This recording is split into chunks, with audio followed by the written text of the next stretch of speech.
Members, welcome to today's live-streamed ordinary full council meeting coming from the Guildhall Council Chamber. I would like firstly to welcome the Lord Mayor's Chaplain, the Reverend Bob Mason, to say prayers. Lord Mayor, councillors, good afternoon. I'm conscious you have a very heavy agenda with important decisions, and divine help is necessary.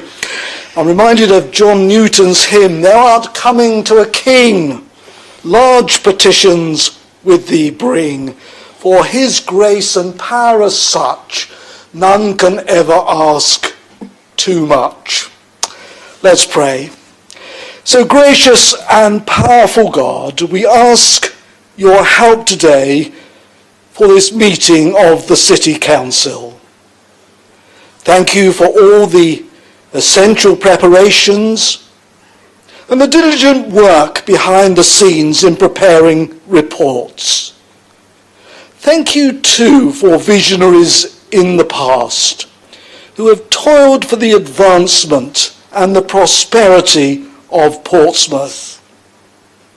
May your Spirit grant wisdom and direct proceedings, and especially that in considering the major projects before the Council today, sound judgment may result in opportunities being grasped and welcomed, obstacles overcome, and difficulties resolved. We ask, Heavenly Father, that the outcomes from today may be honouring to you and forward your plans for the good of our city and the well-being of all sections of our community. For Christ's sake, amen. Members, please be seated.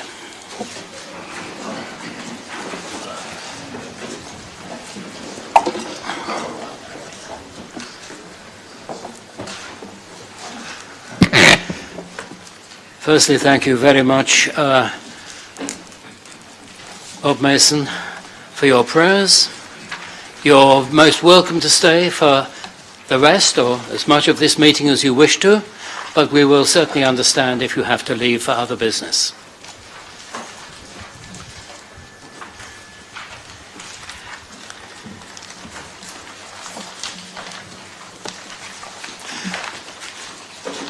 Members and members of people in the gallery, deputies, and any others. I just want to draw your attention to the COVID advice provided. The Director of Public Health would like to remind us that the Chief Medical Officer is still advising people to continue to follow the regular hand washing, face coverings, keep space of 2 meters, ventilate rooms guidance when meeting people inside as we go into the autumn and winter period. This will reduce the spread of coughs, colds and other viruses, including COVID-19, that we are currently seeing an increase in cases in this city. We are expecting this to be a difficult winter for the NHS and for our own care services. So this is just a gentle reminder that in order to reduce the risk of catching and passing winter viruses, we should all follow these preventative measures whilst moving around the Guildhall. The filming of council proceedings. With regard to members of the public attending to make deputations to the council, the webcast will not show them speaking, but we will hear their words.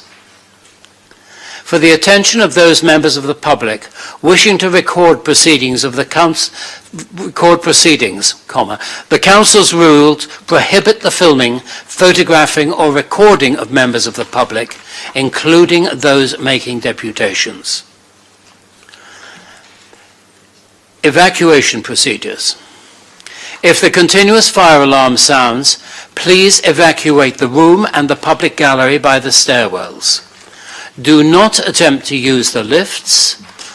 Please assemble in the front of the Queen Victoria statue in the Guildhall Square. The microphone system. Just to remind members wishing to speak that you simply press the talk button on the unit in front of you, and I will activate your microphone when I call you to speak. I will also turn off your microphone. Now moving to agenda item 1. Members, if you have any disclosable pecuniary interests or personal prejudicial interest to declare in the items before us on the agenda, can you please indicate?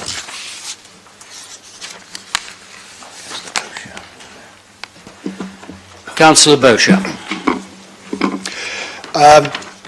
Seeking the City Solicitor's advice on this particular issue. It is in relation to notice of motion 13A, in the fact that my partner is a specialist maxillofacial nurse at QA involved in dentistry there. I don't believe I have a personal interest that would require me to leave the chamber on that notice, but I think it should be duly noted. Thank you, Councillor Bosher. Councillor Corkery. Thank you, Lord Mayor. Personal interest in the same motion in that I work for an NHS trust. Thank you, Councillor Corkery. Councillor Mellor. Thank you, Lord Mayor. Just to declare that I have a personal non-fiduciary interest in agenda item number 9, the Tipna West, as I am a member of the Hampshire and Isle of Wight Trust. Thank you, Councillor Mellor. Councillor Hunt. Yeah, it's in relation to one of the questions at the back about health inspectors going into food premises. I think number 6, is it? Question 6? So I'm a co-owner of 2 food premises, but it's not, as far as I'm concerned, prejudicial. Thank you, Councillor Hunt. I can't turn it off. Oh, can't I? Councillor Coles. Well, thank you, Lord Mayor. As with Councillor Corkery, 13A, a personal interest as I work for an NHS trust.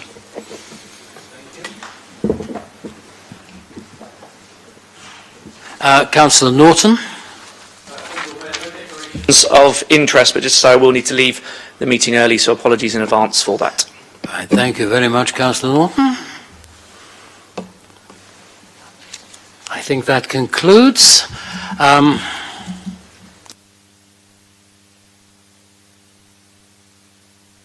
To put that on. It is proposed by Councillor Vernon-Jackson and seconded by Councillor Bosher that the minutes of the extraordinary and ordinary council meetings held on the 19th of July 2022, previously circulated with the agenda, be confirmed as correct records. Are the minutes agreed? Right. Communications.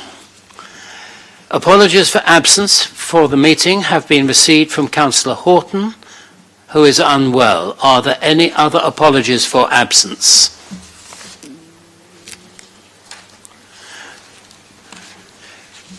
No.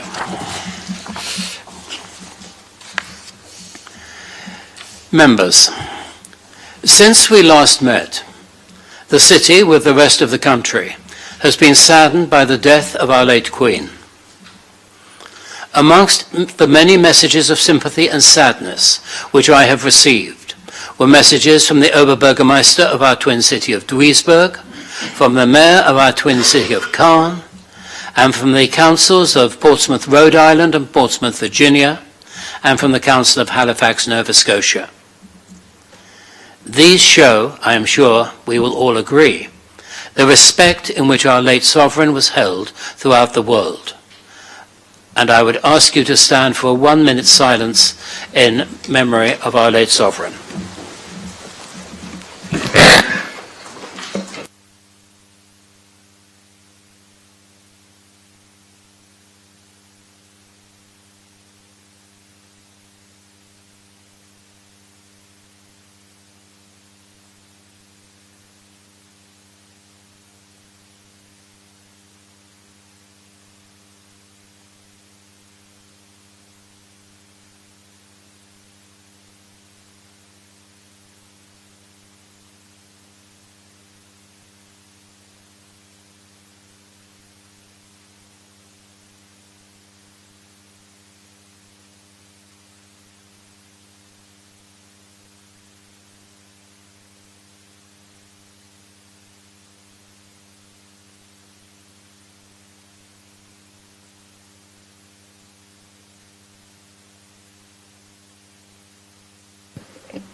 Thank you, members. Please be seated.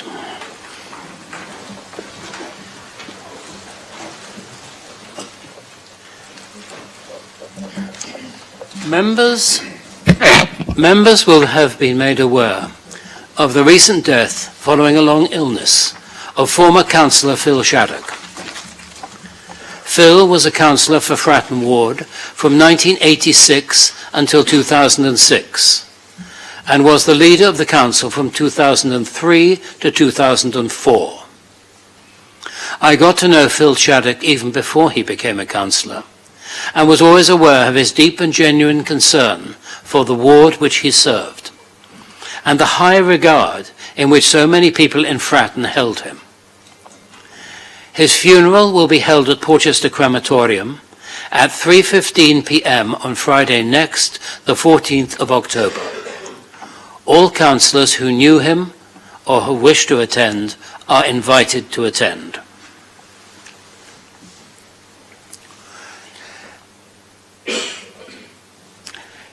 It now gives me great pleasure to present scrolls to two former councillors who at our July meeting were admitted to the role of Honorary Alderman of the City. Honorary Alderman Frank Jonas, BEM. Members, at an extraordinary meeting on the 19th of July this year, it was agreed to admit the former councillor and former Lord Mayor, Frank Jonas, BEM, to the role of Honorary Alderman. Frank is with us this afternoon, and it gives me great pleasure to present him with a framed scroll.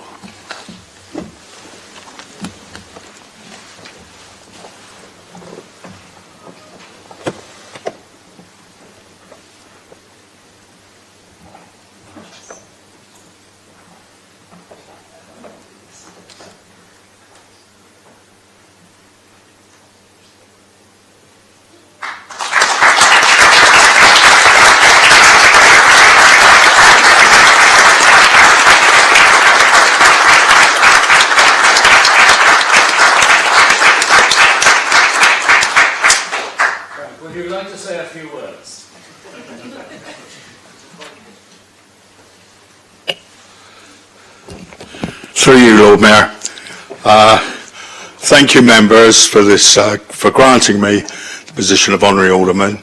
I will continue to represent the city wherever I can and promote the city and the city's residents. Of course, the added bonus is that I'm now able to sit through council meetings. As you know, I like them very much, and now being in the same position as the vicar, that I can leave when I like. I was asked, actually, now that I've retired, forcibly, I will admit, from the council, what I do. Well, the first thing, and which is a bonus, is I see more of the wife. You all know how happy that makes me. And the second of all is that I've been looking for employment, and as you all know, my speciality is IT, or IT, as I refer to. I have applied to the council to be a consultant. I've so far received no reply, so if any of you have got any influence, put a word in for me. Thanks again for what you've done. Thank you.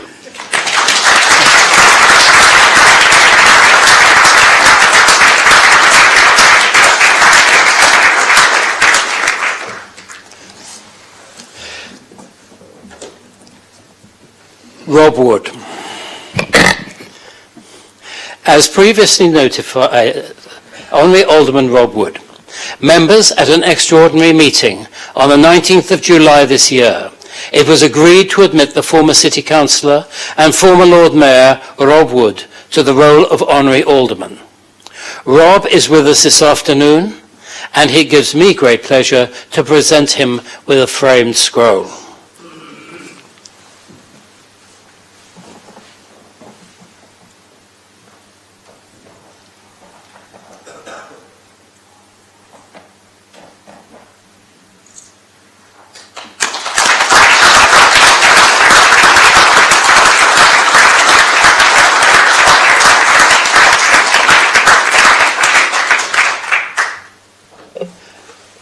Councillor Wood, former Councillor Wood. Would you like to make a few words? I can see the look of anticipation from everybody here. For the once, I'm not going to say a lot, but to thank you all. It is a great honour to be an alderman, and after what Frank has just said there, I think it's very true. We will continue to represent the city, and we'll look forward to great decisions being made here. Thank you.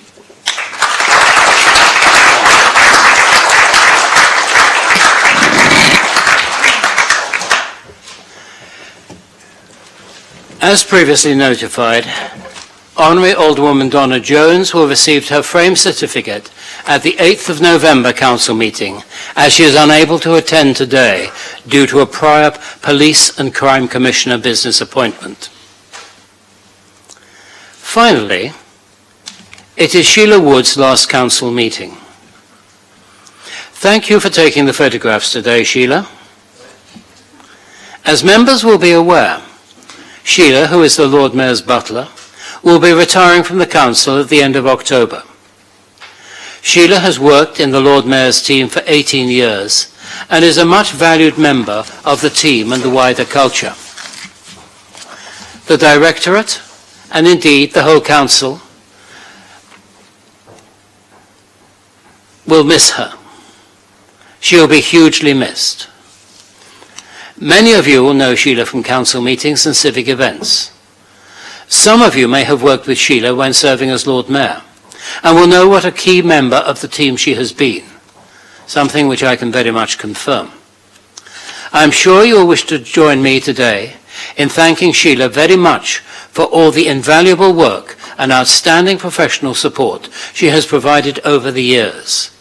And we wish Sheila our very best for a very long and very happy retirement. Thank you.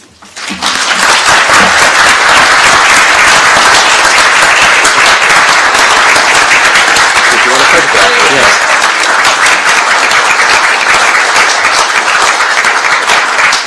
Much to her embarrassment, I'm going to ask Sheila to come forward for a photograph.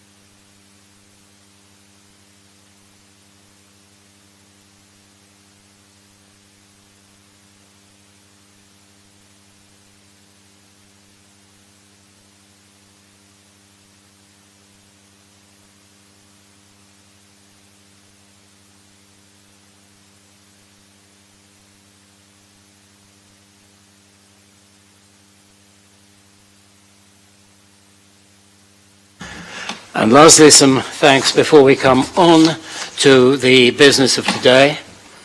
I would like to thank Lydia of the events team for all the work which she did during the period of the mourning for the late Queen, for the proclamation of His Majesty King Charles, and all the events which have subsequently related to those matters.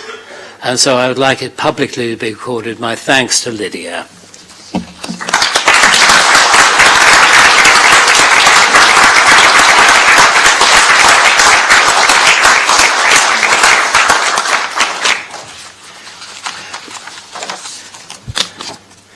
Finally, before we move to the substantive business of today's meeting, I think we're all aware that there is a very full agenda, including some matters which are likely to be contentious.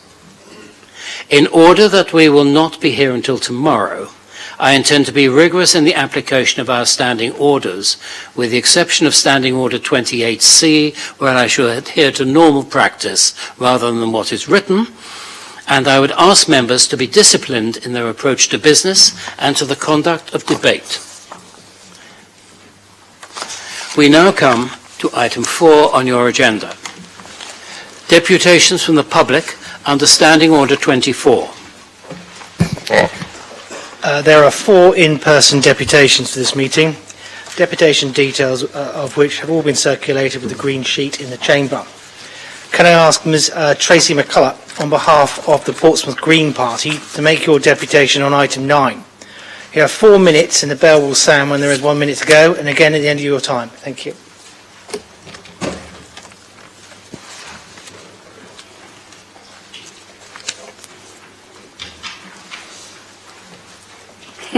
Hello, my name's Tracy, to represent Portsmouth Green Party on Tipna West.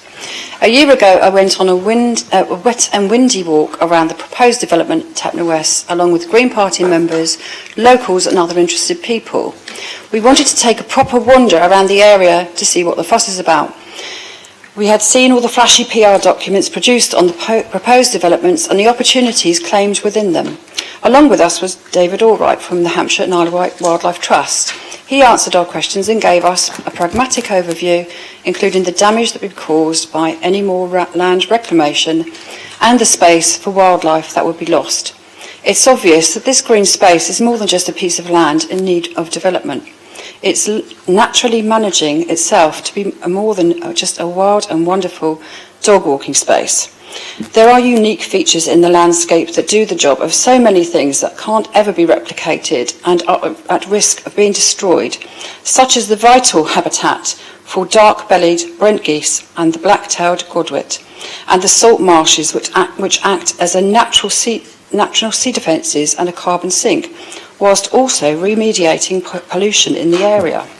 The needs of the city deal are one of the reasons given for the proposed development in the West, where the city deal only requires 1,250 homes and 30,000 square metres of marine employment space, which can easily be accommodated without the land reclamation and destruction of the protected mudflats.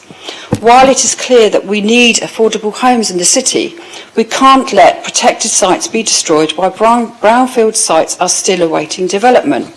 The council must also challenge the government's figures for the number of houses required to be built on this unique island city via proper exceptional circumstances process, the exceptional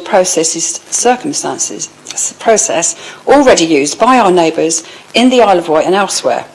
The scaremongering tactics that imply there is a significant cost to Portsmouth if the development doesn't go ahead conveniently ignore the fact that if the protected intertidal habitat is built over, then the city will be required to create and maintain up to 170 hectares of habitats elsewhere in perpetuity over 80 years or more. Not only is this staggeringly expensive, but Portsmouth people will not get the benefit. Any development must also come with a commitment that it will be aligned with the future positive, nature positive design principles set out by RSPB and the National House Building Council. Finally, at a time when of necessity we are building sea defences all around Portsea Island, what sense is there building anything new at sea level? One of the reasons we're building so many sea defences in this country is because of development on national flood defences, such as the site of special scientific interest, protected intertidal salt marshes at Tipna. In this time of unprecedented climate and nature crisis, we should be doing all we can to protect and enhance our natural environment in the interest of future generations. Councillor Plitt has claimed the flood defences need to be built and the land needs to be decontaminated. That will involve land reclamations. There's no way around it. The RSPB and the Wildlife Trust have demonstrated a plan which meets the Council's goal for housing and development while safeguarding the sites protected for nature conservation and requiring no ecosystem destroying land reclamation. It's depressing but accurate that this government has launched a barrage of criticism at wildlife charities for sticking up for the protections that defend nature and climate. These are not partisan issues, and being pro-nature is not anti-growth. So let's all come together and, in the words of Councillor Steve Pitt, make a grown-up decision to move forward.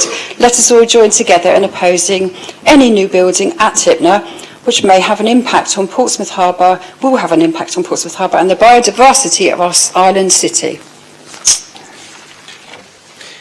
Thank you, Ms McCulloch. Can I now ask Ms Debbie Tan, Chief Executive of Hampshire and Isle of Wight Trust, to make your deputation on item 9. You have 4 minutes and the bell will sound when there is 1 minute to go, and again when your time is ended. Thank you. Thank you. Good afternoon. I'm Debbie Tan. I'm the Chief Executive of the Wildlife Trust. This is the second time the Trust has come to give a deputation, something that is only happening because of the extremely worrying nature of this nationally significant precedent-setting planning decision before us. I just want to remind the Council of the value of the site itself, ably described by my colleague here, Tracy, who I've never met, by the way. It is an internationally important site, so that does mean that it's not just locally important, but it's internationally important. And it's not just here in Portsmouth, it's the context of the functioning of the whole of the suite of sites right across the harbour that are at threat here.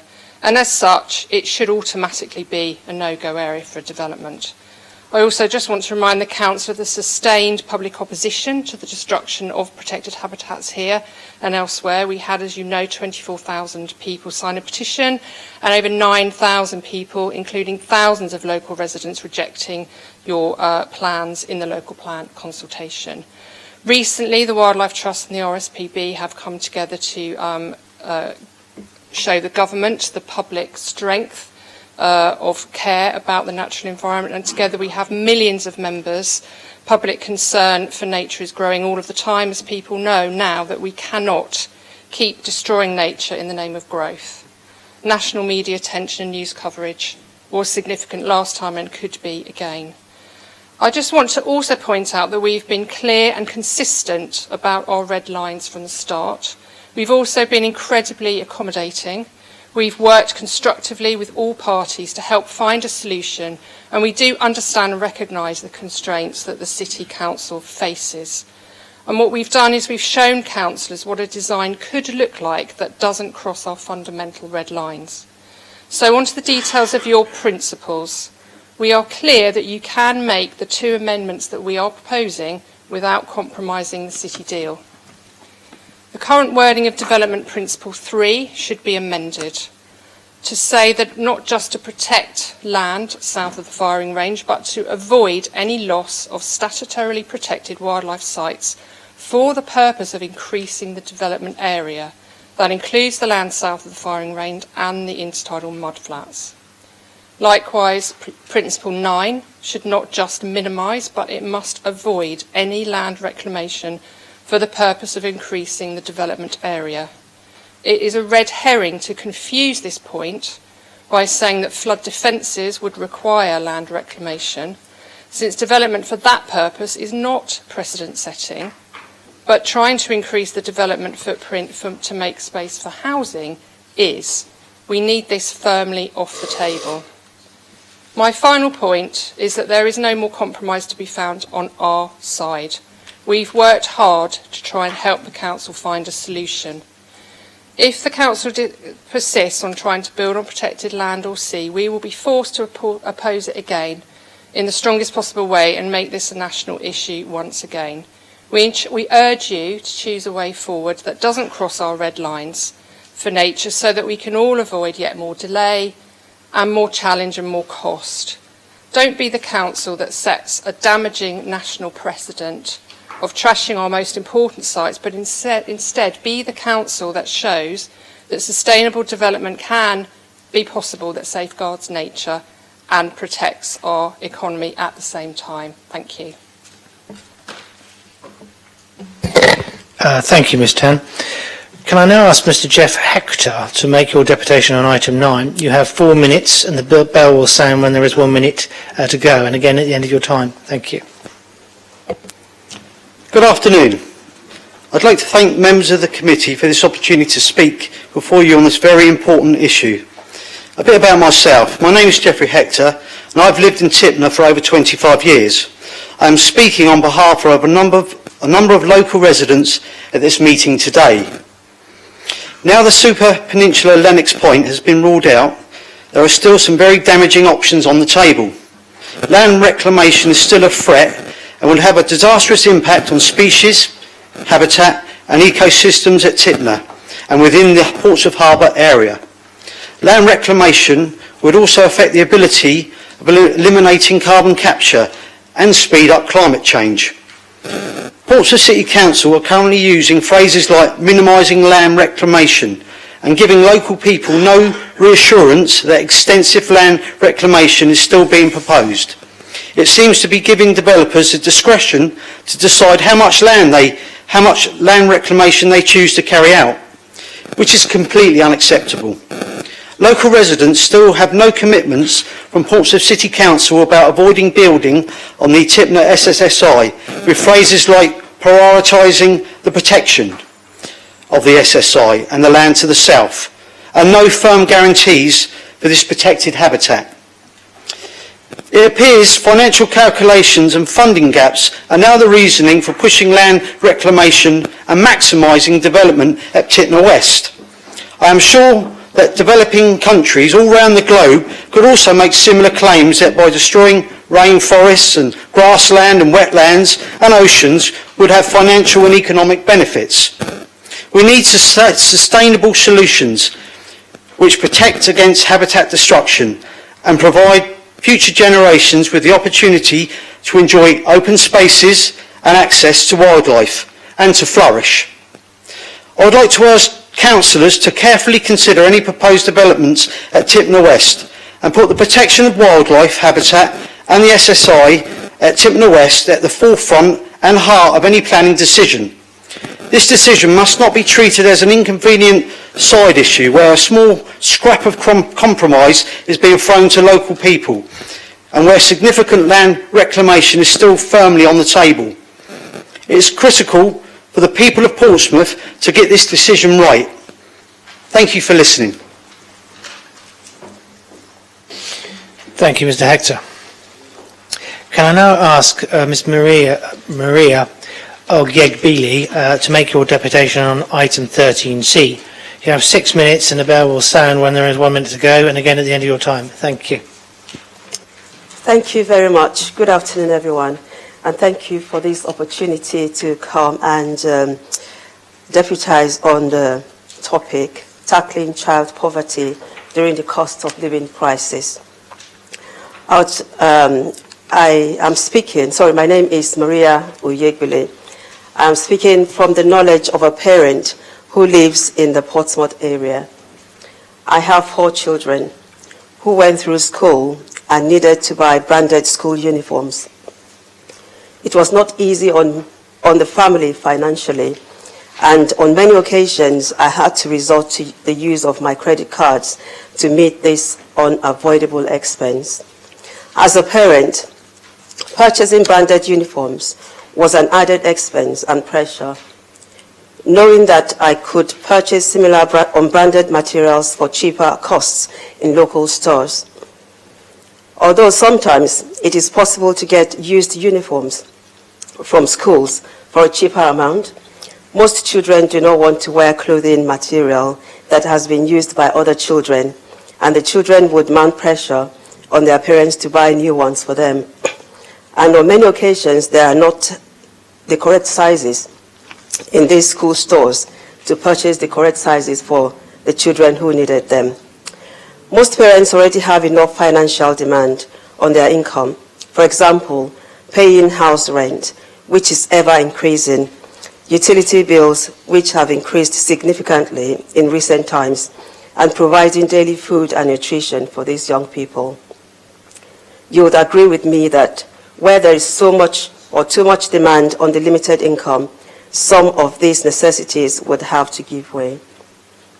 In the light of the above, I would strongly like to support the proposed motion on tackling child poverty made by Councillor Yinka and suggest that the schools in Portsmouth still using branded uniforms should provide cheaper alternatives, or that the school permits parents to buy unbranded uniforms from the supermarket and provide the logo for parents to attach to these uniforms.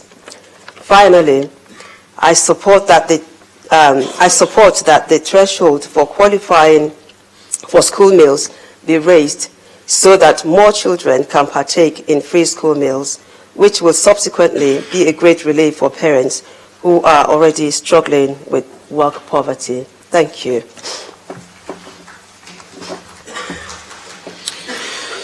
Thank you, Ms. Ogyegbili.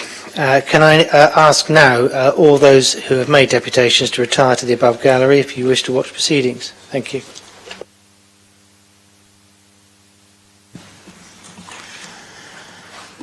That brings us to the end of deputations for this meeting. Councillor Rob New, you have arrived. Have you anything to declare? To record my apologies for being late, and I have nothing to declare. Thank you.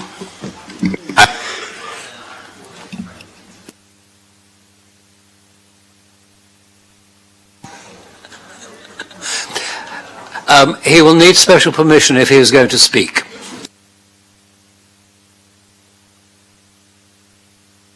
Item 5 on your agenda, public questions. There are none for this meeting. 6, appointments. As detailed on your green sheet, it is proposed that Councillor Holder replace Councillor Jeffrey as a standing deputy on the Planning Committee. Is that agreed? Thank you. Urgent business. I have not been notified of any urgent business for this meeting under this item.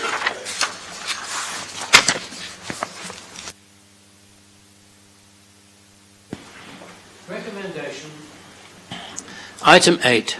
Recommendation from the Cabinet meeting held on the 26th of July on Treasury Management Outturn Report 2021-2022. Members, we have a noting recommendation from the Cabinet meeting on the 26th of July concerning Treasury Management Outturn Report 2021-22, which has previously been circulated. I now propose to call the minute. If you wish to oppose the item, please indicate. Can I also remind everyone that any item to which no objection is made will be deemed to have been approved.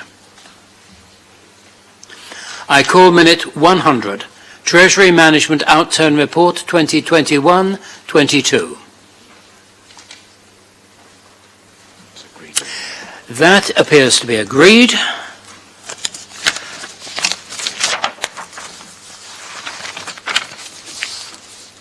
Right. Secondly, item 9, recommendation from the Special Cabinet meeting held on the 8th of September concerning Tipna West and Horsey Island East regeneration. Members, we have a recommendation from the Cabinet meeting on the 8th of September concerning the Tipna West Horsey Island East regeneration, which has been circulated. I now propose to call the minute. If you wish to oppose the item, please indicate. Can I also remind everyone that any item to which no objection is made will be deemed to have been approved. I call minute 104 concerning Tipna West and Horsey Island East. Regeneration.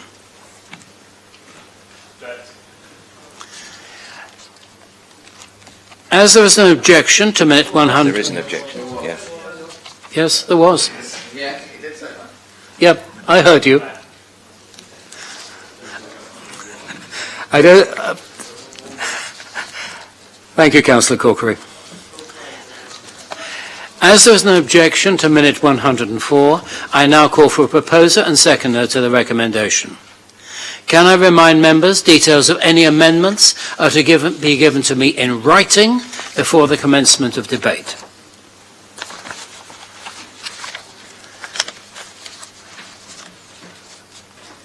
Right. I call upon the Leader of Council, Councillor Gerald Vernon Jackson, to propose the minute.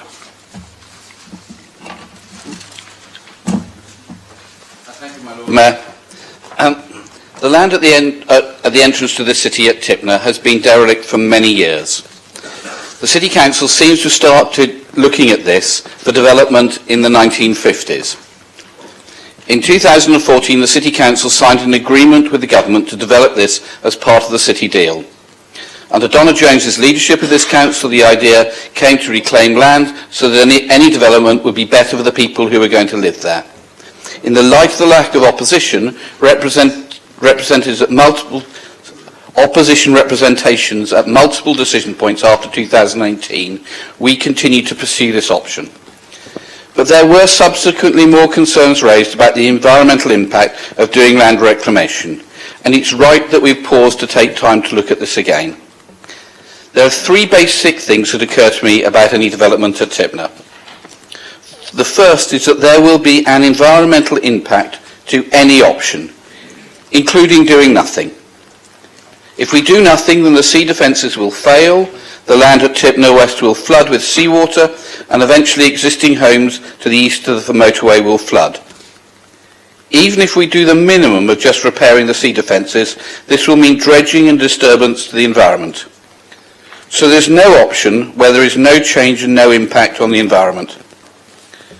Secondly, the cost of this project is eye-watering.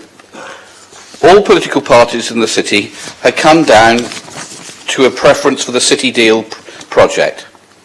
But this means finding £5 million of ongoing cuts, and no one wants to cut vital council services and to sack council employees because we're trying to make this project work. We have to come to a conclusion today to limit the financial pressure on the council, but also to allow the local plan to be completed and come back here for ratification. Thirdly, this is going to be a project that takes many years to build out. People from all the groups on the council are likely to be part of administrations over the next 20 plus years that this will take to be delivered. We therefore all have an interest in making this work. Here can I record my thanks to Steve Pitt for the work he has put into this. All the four original options that were presented to us all had significant problems.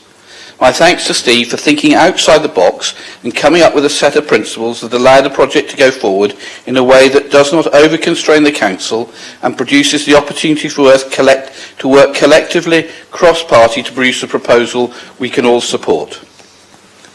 I'm pleased that this proposal removes the idea of the Super Peninsula. Lennox Point is no more. I'm pleased that this proposal protects the environmentally sensitive Ramsar site to the south of the firing range from development. I'm pleased that this proposal will create thousands of jobs for local people and will create more affordable homes for local families. I'm pleased that this does so in a financially responsible way, and I'm happy to commend this report to the City Council so that work can continue to get this derelict area converted into an attractive area of jobs, homes and a great gateway into the city. I'm happy to move the report. Is that seconded? Seconded, Lord Mayor. Thank you very much, Councillor Pitt. The matter is now open for members to debate. There are no amendments. I'm told there were no amendments have been received. So Councillor Corkery normally starts as he objects. Yes. Councillor Corkery?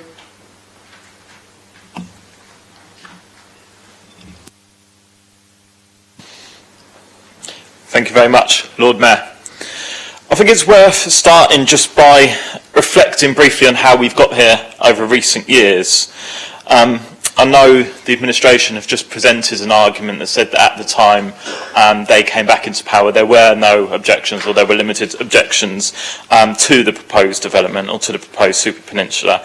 Now, I don't personally think that's correct. I did go back earlier to look online at the records, and I know, for example, people like the Hampshire and Isle of Wildlife Trust have been publicly campaigning on this since at least 2019. So they will have presumably been aware of those objections and taken them into account as part of their decision-making process when they decided to progress those Super Peninsula plans. Then comes along the Cabinet report in, I think, late 2020, I think it was November from memory, and that Cabinet report is the one that decided to progress the Super Peninsula and spend millions of pounds on pushing forward that proposal. Then full council last year, again I think it was November 21, where the Labour group put forward the motion asking for the administration to pause and rethink the project in respect of the objections that had been made very publicly by the environmental campaign groups and local residents, as we've heard here today.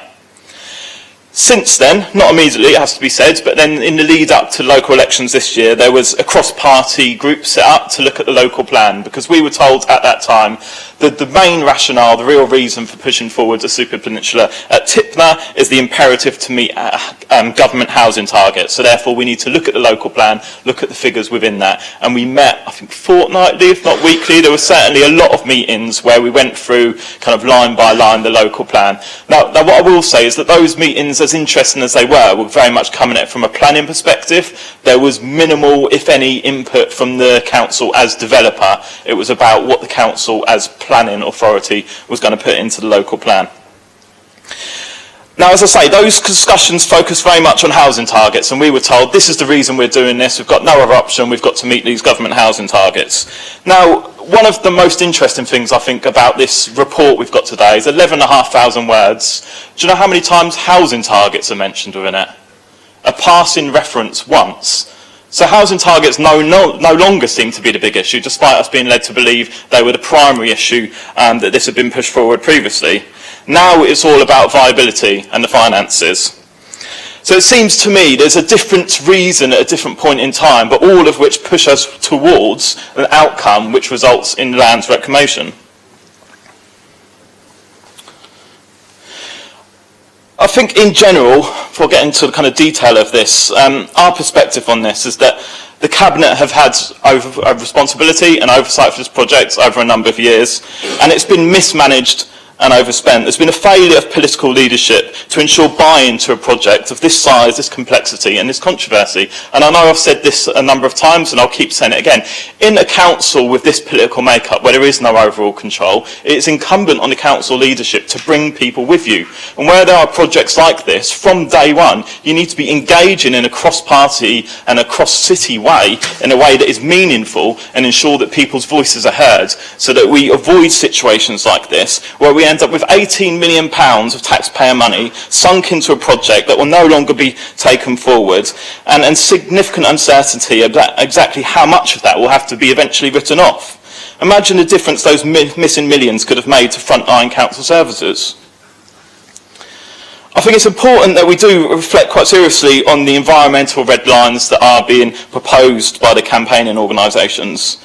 I'm particularly concerned about this idea that if pushed ahead, the land reclamation at Tipna would create a Tipna precedent, where the highest environmental protections are overridden for the purpose of building housing, something which has not happened ever in the UK before, as I understand it. Do we really want to become known as the city that led the way on allowing to developers to profiteer from sites of special scientific interest and special protection areas?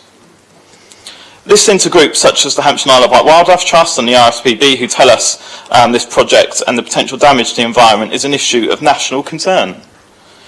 The principles proposed in the report before us will result, I believe, in Lennox Point by another name. I know the phrasing used is around minimising land reclamation, but what I believe will happen is that they will go away and brought back to us at some point in the future with a proposal that is land reclamation. I know that the term moderate land reclamation has been bandied about, which clearly is Lennox Point by another name. It might be slightly smaller in scale, but it still entails a lot of the environmental damage that was concerned with the original project.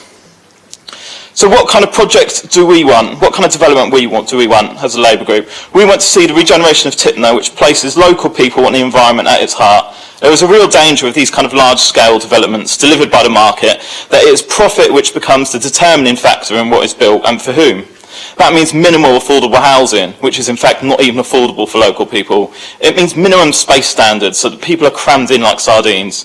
It means minimum environmental standards, so developers' profit margins are not risked by such trivial considerations as the future of our planet. One particular option that we are keen to explore, and I think hasn't been explored to my mind, or certainly no evidence has been provided of that to date, is the council leading the development itself. At the moment, what's being proposed is that the council prepares the lands and hands over the nice new, freshly to be developed site to a private developer to go and make their millions of pounds in profit, while the taxpayers paid for the infrastructure and preparation costs. We've continually asked the question, what does it look like for this peer council-led development, and been told, no, it's not possible, no, it's not viable. No figures, no evidence has ever been provided to any of the working group meetings that I've attended to that extent. So this is not the report we've brought forward, and I'll just finish here, Lord Mayor. We believe there's incomplete information within it. What happens to the abortive costs and the viability gap of what now appears to be the preferred option, this so-called moderate land reclamation? The report says those figures haven't yet been done. So what happens if they're done next month or in 3 months, and there's a £5 million pound black hole? What happens then? It's unclear what the conclusions are. The proposed principles are unclear, but I believe do lead in a certain direction. And what are the alternatives, for example, council-led development? We do not feel we can support these Cabinet recommendations for the reasons just given. We do recognise the risk and cost of this report falling today. While we may not fully accept the advice given regarding the financial consequences of this, we do have a duty to act responsibly to the advice provided to us and not be part of plunging the council into crisis over this issue. Ultimately, we are where we are, and the administration must take responsibility for that. As a Labour group, we will continue to do all we can to ensure a development at Tipna which puts people and the planet before private profit. Thank you, Councillor Corkery. Councillor Hunt.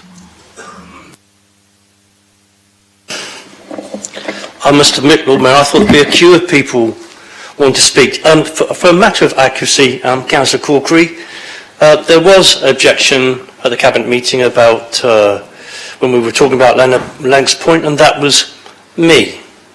I did object. There was no Labour councillor, there was no Green representative, there was no Conservative person.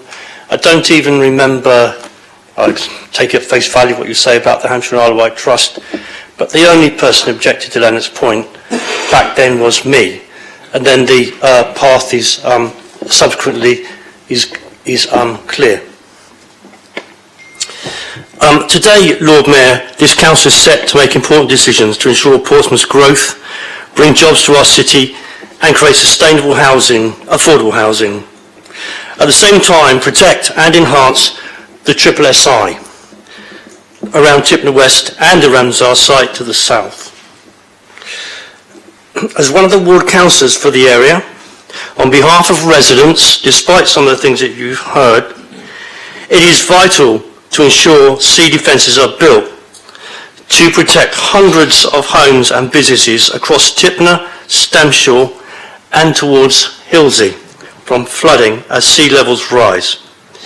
The Chief Executive has been explicit in his advice to members that the do nothing or do minimum and city deal options pose significant financial risks to council taxpayers. He says the council, but it's council taxpayers who foot the bill. And I'm not going to vote to impose significant cuts on local people that cost about £3 or £4 million a year over the next 10 to 15 years on top of what's going to come from central government. We've already heard about £18 billion worth of cuts coming down from government. I'm not going to decimate local services on some anvil of political ideology. If members are even tempted to pause again with no way forward, this, as the Chief Executive says, is not a neutral position. It will create cost to the council taxpayers over 15 years, possibly up to £50 million. The Chief Executive Officer reminds us of Portsmouth's adopted policy to hold the line. We're all signed up to that, meaning defending all of the land against the sea, including Tipna West. And he says, without a positive decision today, that has a price tag of £30 million, which at the moment is unfunded. Any member here today who seeks to vote against or abstain, or who seeks to pause or delay this matter any further, will impose on Portsmouth ratepayers a huge financial burden, a massive financial burden. The building of the sea defences must happen to protect all of those homes and businesses. Within the Cabinet report we see a net biodiversity gain of 10% at least. The land will be cleaned of poisonous chemicals and those chemicals and poisons will be prevented from leaching into Portsmouth Harbour. We will protect and enhance the Ramsar. Members, there can be no more delays. We must get on, and we must have a unified and positive decision today. Thank you, Lord Mayor. Thank you, Councillor Hunt. I have Councillor Madden next.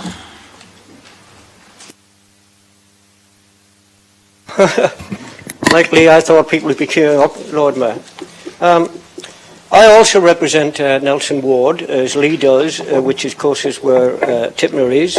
But of course I recognise, as he does, that it's not just a Nelson Ward issue, it's a citywide issue. Indeed, it's a regional issue. And it's very important that the site is developed in some way or other. Now, I came here today under the impression, and maybe I do live in this parallel universe, Lord Mayor, but that in fact the option A, which is the significant land reclamation, and option B, the due minimum, has actually been kicked off the agenda. That's in the long grass somewhere. So we are looking at the two other options, as far as I'm concerned, Lord Mayor, and that's my reading of the report today. And could I thank officers and thank the Cabinet for this report? It adds some things to previous reports. We've cut down lots of trees in order to do it, but nevertheless, it's got to be welcomed. And clearly with the development of this stage, and it's mentioned in the report, and Gerald is quite right, it's derelict land there, right? We have to do something about it, and I take it that the Labour Party has no objection to doing that. In fact, it was a Labour Party, maybe 25, 30 years ago, since I was in it, actually started trying to do things in relation to Tipna, having recognised the need for people. We didn't have the population then, Lord Mayor, that we have now. We didn't have people seeking jobs and professional jobs that we're looking to, the skills that we hope to develop in Tipna then. Now, can I just say that what all the options require? And all the options require extra funding. Now, that's been said by both Lee and Gerald, and all the details are there. And have a look, if members haven't had a chance to do it, at the report itself, and in part 2, it's set out quite specifically. Whatever option is, taxpayers are going to have to fund it. Yeah. And there's no getting away from that. In the more delays that we have in it, the more the taxpayers are going to have to fund it. So that is a serious issue for the people of Portsmouth itself. It also requires, any decision we take requires the approval of the Secretary of State. And I have to say this may not be easy. Some 25, 26 years ago, I led a few people up to see a minister. But we were looking at some reclamation, I can't remember all the details, Lord Mayor, of Tipna. And this is when there were still employment opportunities on the site. But we were looking to the future to make sure that we would have some plan. Part of it was the reclamation. We went in, I think it was a bloke, it was a Conservative government, and it was a bloke, I think, called Jones. And he said, I'm not taking all the RSPP. I'm not taking that. Do you know how many members they've got, right? And we talked about employment opportunities and the rest of it. Now, things will have changed. There may be no mention of a housing target, but it's there. And it wasn't the Conservative government that started this, it was the Labour government who started putting in housing targets, and all we've seen is them rise and rise and rise over the years. So it's there. And people in Portsmouth, the waiting list, 2,300 and something? People do need houses in Portsmouth. People want to live in Portsmouth. I can because I want to live in Portsmouth. I was here at the time. So, can I just respond quickly to some of the delegations that were made today? Somebody said, Deputations said, you cannot keep on destroying nature. Oh, that's right, you can't. But we're not doing that. The proposals here aren't doing that. They're working with nature. And they have, whether we have compensation or whatever, right? We've got to give this a chance. We were also told that we were scaremongering. Well, I think the scaremongering are coming from some of those organisations that actually want nothing at all done in Tipna. And what is the point of building at sea level? Well, I'll answer that in a minute, right? So there is no guarantee that ministers will accept this. The Secretary of State will say, so that's a hurdle itself. And another hurdle, of course, and it's in the report, and I've mentioned it before, because They're all balances in this. And if you look at, I've got it here somewhere. Actually, before I say that, having mentioned the RSPB and the Isle of Wight, and the Isle of Wight Trust, Wildlife Trust, I think it's right that we are talking to people. It's right that people make objections. We have no problem with that. We've got democracy. But at some time, there's got to be a judgment made. And at some time, there's got to be a decision made. And that's something that this council of late has not been very good at, I have to say. I've been involved in this council for 30 years, and I have to say that when we came to the economic well-being of the city, you could not put a cigarette paper between any of the groups. Discussions around the edges, arguments about what should be done or not done, but nevertheless, people wanted to move the people of Portsmouth, and I think that's right. See, the fences will have to be built anyway. That's quite clear from the report. They'll have to be done, so there's no point in running away from that either. The good Reverend this morning talked about, and it was a nice little phrase that he had, I think he said, visionaries of the past. Those were good words, and there have been many visionaries in this city council, and mainly the Conservative administration after the war and the things they have did, and the ferry port and Port Solent, they were here. But are they here now, Lord Mayor? I mean, I'm hoping that we'll see, and I think Reverend Mason will say the same thing, that there'll be current visionaries and there'll be visionaries for the future. When I was in primary school, Lord Mayor, and this just came to me when I was reading it, I thought somebody's going to object. Just let me finish, Lord Mayor. There was a children's song called Birds in the Wilderness. Does everyone remember that? Here we sit like birds in the wilderness, waiting for food or whatever, Lord Mayor. Let's stop sitting in the wilderness. Let's make a decision on behalf of the people of Portsmouth, and let's get some homes and job opportunities up there in Tipna. Thank you. I'm tempted to ask Councillor Madden to sing. The next speaker is Councillor Matthew Atkins. Thank you, Lord Mayor. I think I want to begin by just reiterating something that we heard from Councillor Corkery, which is why we are in this position. And it's an unenviable position. I understand why nobody wants to speak on this, because essentially we are presented with a choice between creating an apparent £30 million black hole in the council budget and approving a scheme that none of us like and doesn't meet our environmental obligations to nature and the city of Portsmouth, as far as I'm concerned.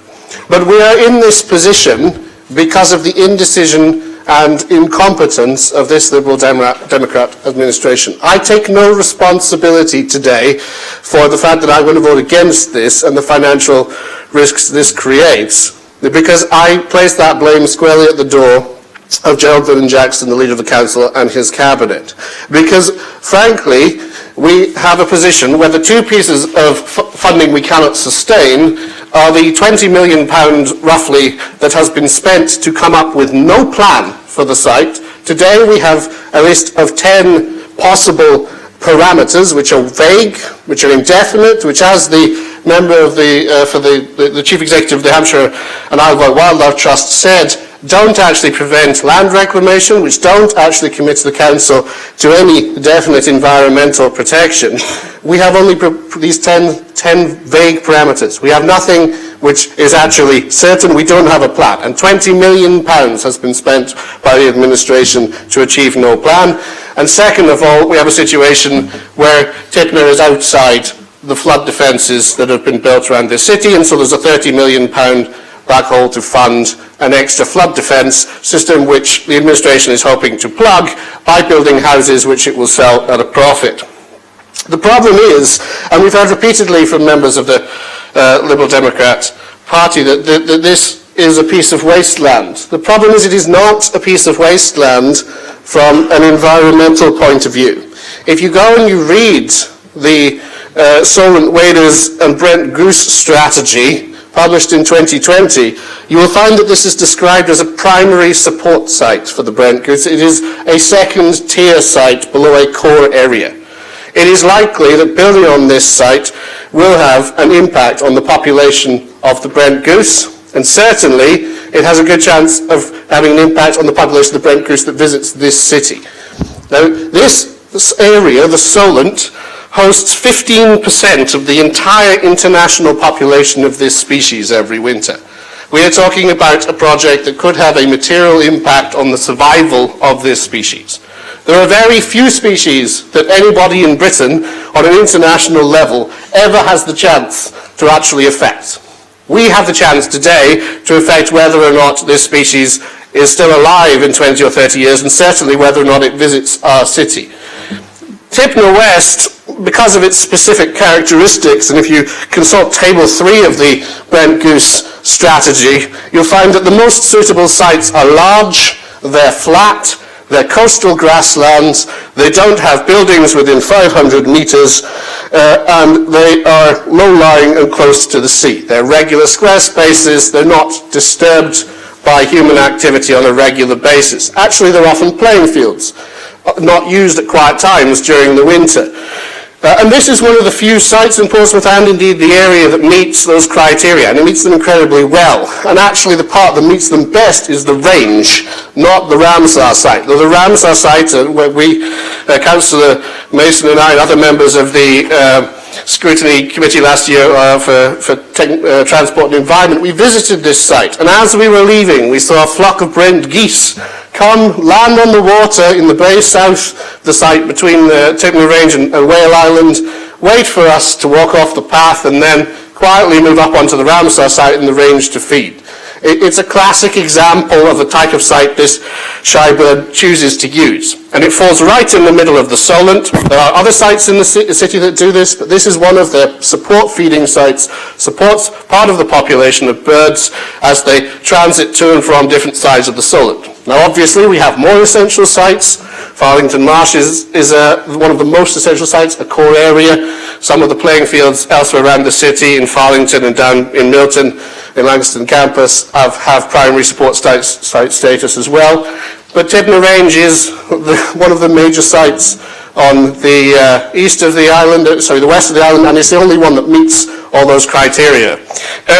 So it really is an important site, and I don't believe in the mitigation currently proposed. I'm sorry, I believe if we are adopting a strategy whereby we start land reclamation, we construct buildings on a substantial part of this, the disturbance will be sufficient, the birds will stop visiting that site.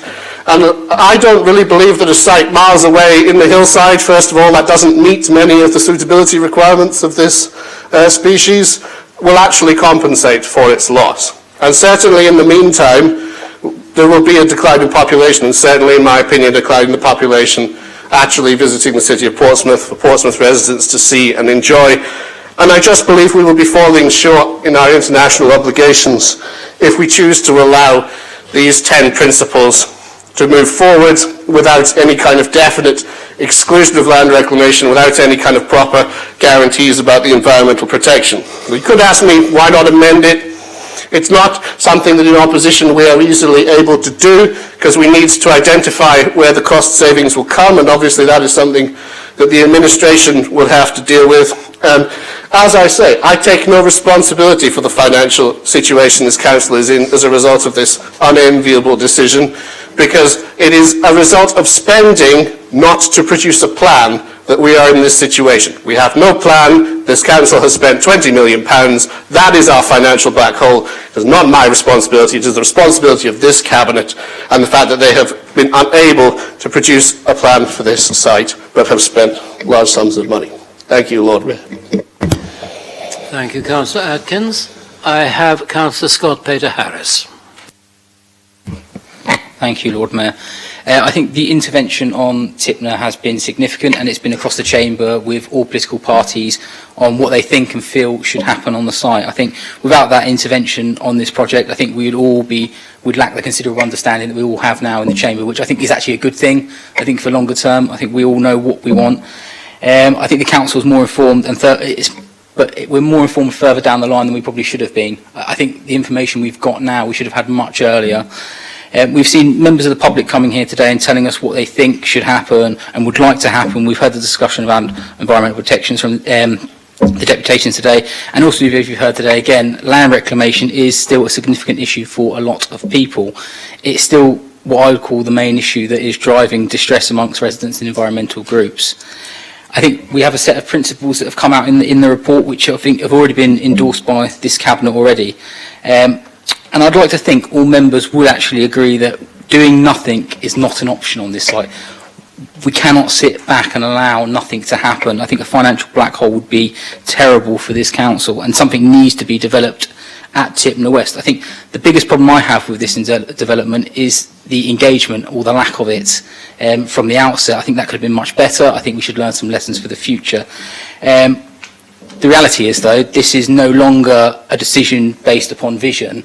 This is now purely a financial decision. You know, it's become a financial decision. The stark nature of the report means members are being bounced into a financial decision due to the actual consequences of if we don't make one today. It's quite disastrous that this council has got itself into this position. I don't want to see this council go down the line of a Section 114 notice. That hasn't actually been referenced in this report. However, you know, it has been referenced in an email the Chief Exec sent to group leaders about potentially having to go cap in hand to the Department of Levelling Up Housing and Communities, you know, which, you know, slightly passively aggressively I might add, but it was sent to all group leaders. That's not been mentioned in this report, but that's the stark reality. That's where we are, you know. We've got to ask ourselves as a council what we can do better in the future to avoid getting ourselves in a similar position, but unfortunately, members, I think we are where we are with this, and that is the stark reality of where we are. I think the financial options on every single one does not stack up. They're all, quite frankly, they're all quite rubbish financially, in all honesty, and we're being asked to pick our poison. And whatever poison you're going to pick, none of us are going to like it.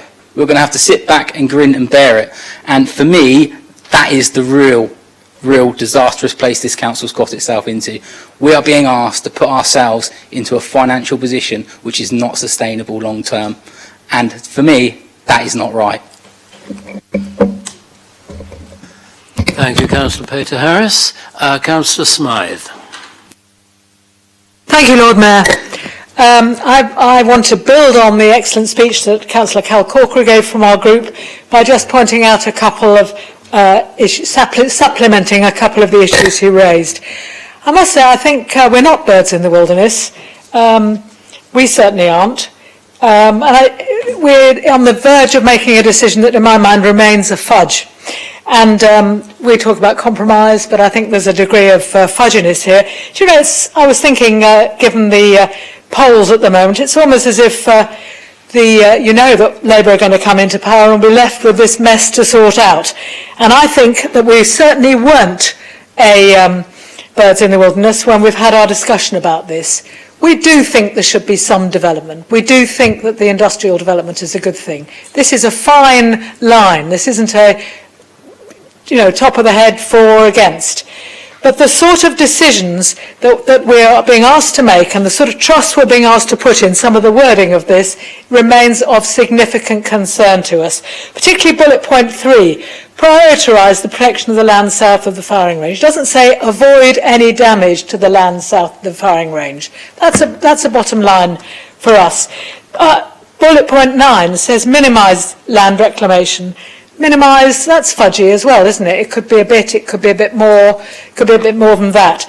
And I was very buoyed up by the deputations we had, and thank you Tracy McCulloch, Debbie Tan, and thank you the Wildlife Trust and the RSPB that we have met recently on site, and thank you Jeff Hector.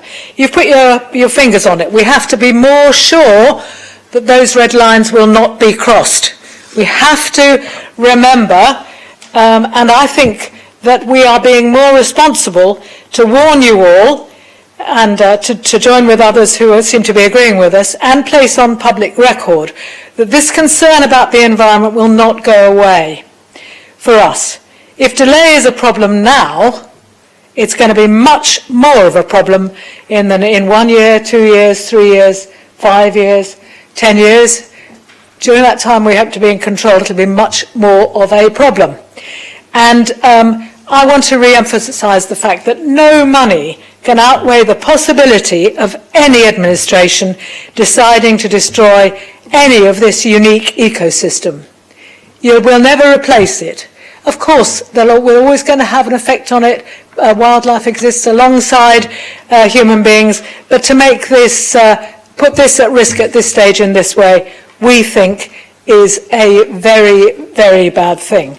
And the words in this do not comfort us enough.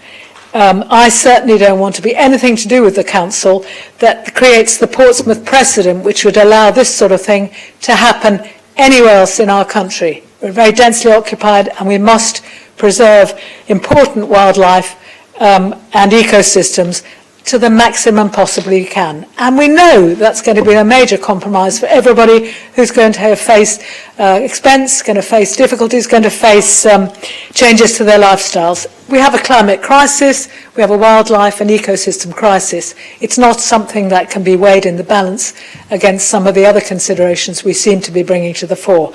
So we do have problems with it. Thank you.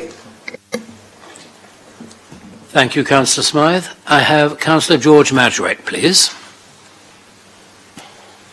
Thank you. I just want to call it what it is without a political spin, and that's it's absolute rubbish.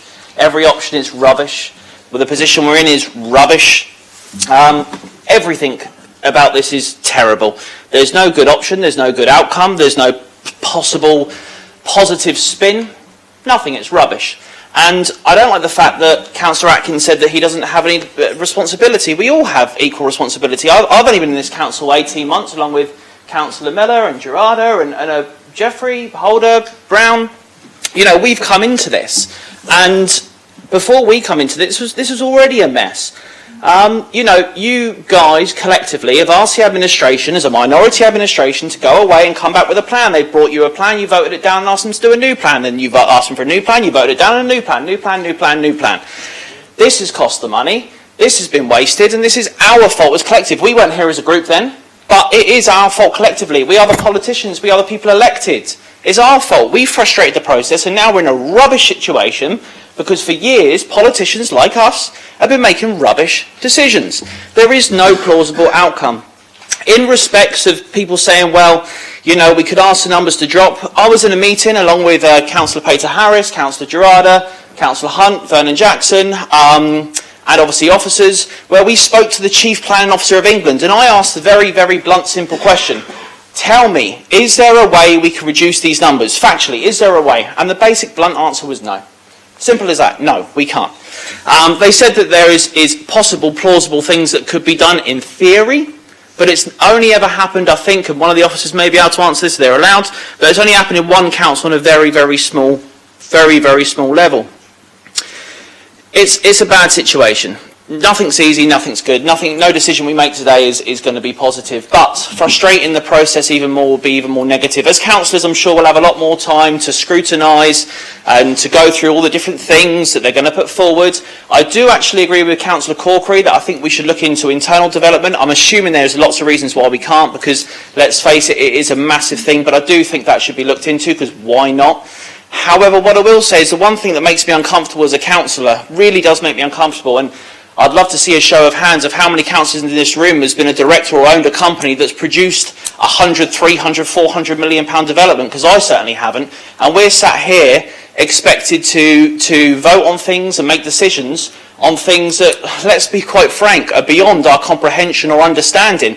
We have to take guidance from officers that we employ who are the top of their field, and this is the report and the plan they've come back with. So let's have a little faith in our officers.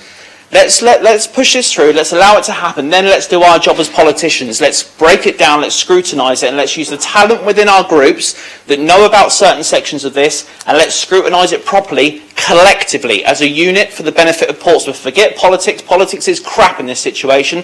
What do we want as a city? Think about it, forget party politics, and just vote what's best for the city. That's all. Thank you.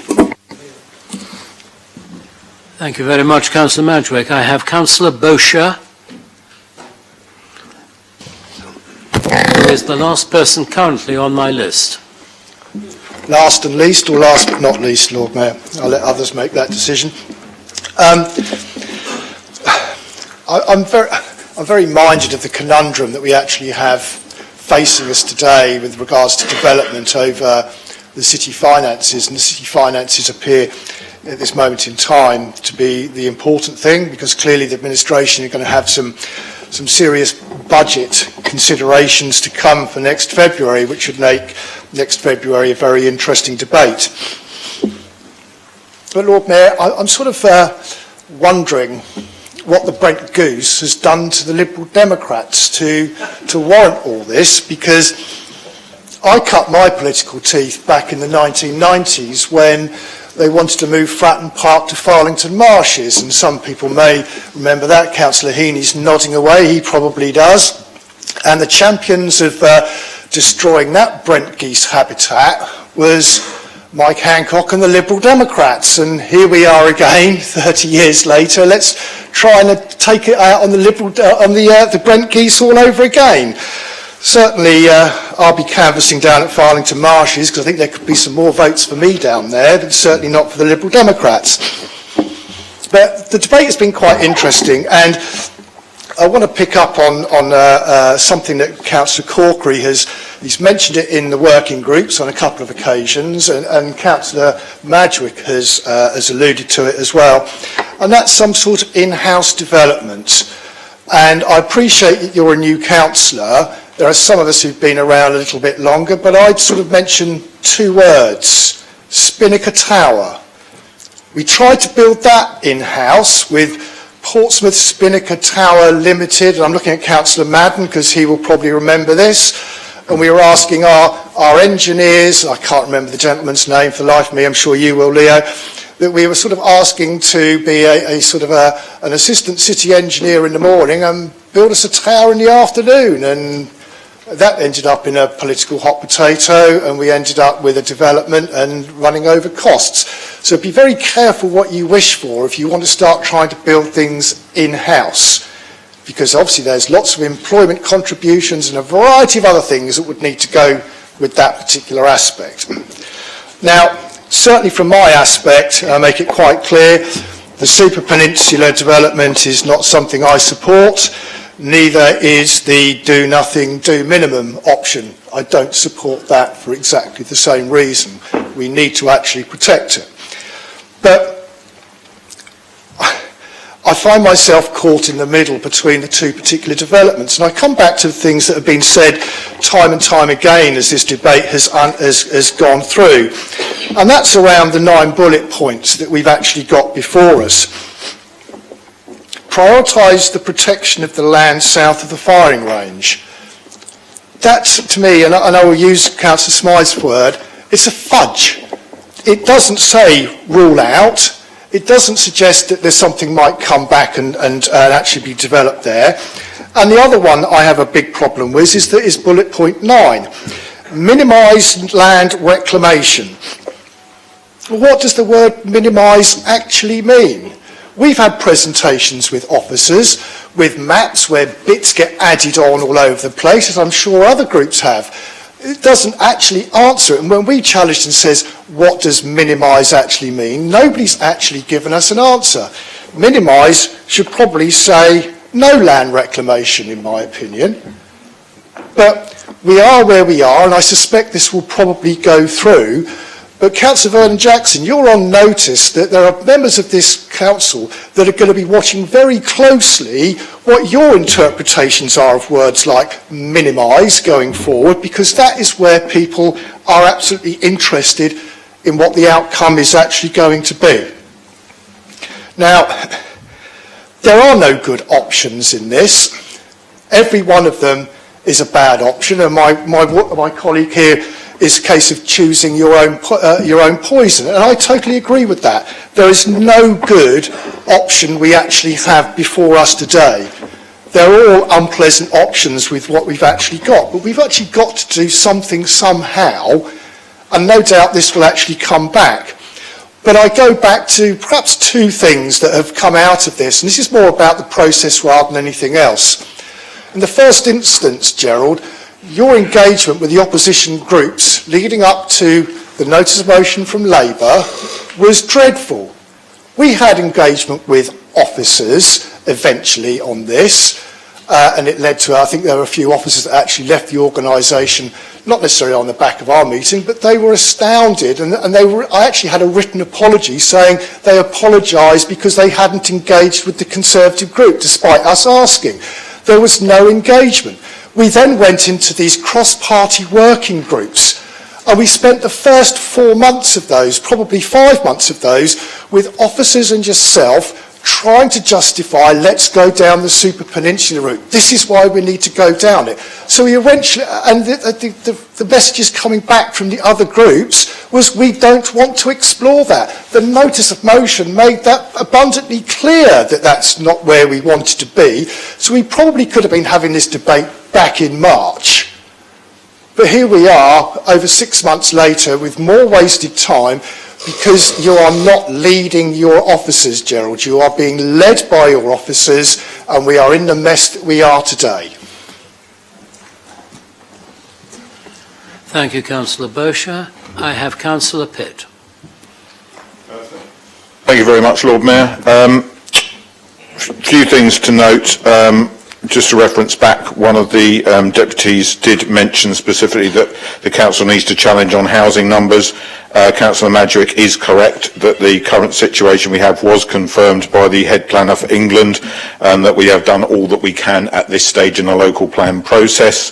I must take exception with one point raised by the Hampshire and Isle of Wight Wildlife Trust, who said they haven't changed their red lines. They actually have, certainly from an earlier meeting with me, and that's okay because that's allowed, but they have changed their position from where they were, and they're now drawing a red line over a smaller area than they were previously talking about.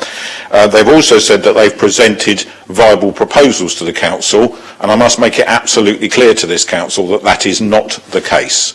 We have some concept drawings and a line on a map. We do not have a viable proposal from the Wildlife Trust, and if you read the papers before you today, you will see that that is the case. That said, there was a recent contact from Sienna at the Wildlife Trust, I think a couple of days ago, might have been the back end of last week, saying that they want to have more dialogue with the council to understand the council's position and what we intend to do moving forward, and a further explanation of what the principles in the report talk about. We're very open to that discussion. We have been throughout.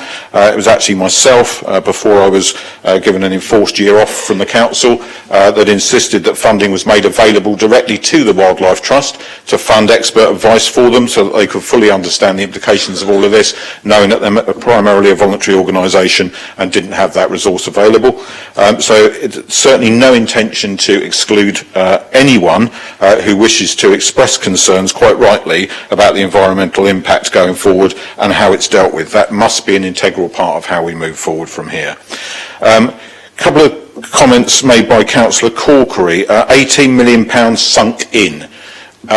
This is a development costing hundreds of millions of pounds, and it is inevitable that you sink tens of millions of pounds in to get that kind of development out. So it's absolutely disingenuous to say that money's being wasted. If you read the report, it is clear that there may be an element of aborted cost yet to be defined, but in order to explore a project on this scale and with this complexity, and most importantly, with this biodiversity complexity, you have to spend an awful lot of money making sure that you're not going to do harm. So it's completely disingenuous to pretend that instead you could use it for council services, when we all know, every single one of the 42 of us, that that was never on the cards. That's a quote for you, Josh, for the news. It is not the reality of the situation. So, Councillor Corkery, you also said that it will go away and be brought back to us. I refer you, and indeed all councillors here today, all members, please, 2.11 in the report. In order to support delivery of an option aligned with these principles, full council approves the continuation of a cross-party working group to help inform and respond to proposals as presented by the promoter team. That means that the decision we make here today, as members have quite rightly pointed out, is not an attractive decision that we have to make, and it's not where we want to be. And yes, this process has not been perfect and mistakes have been made.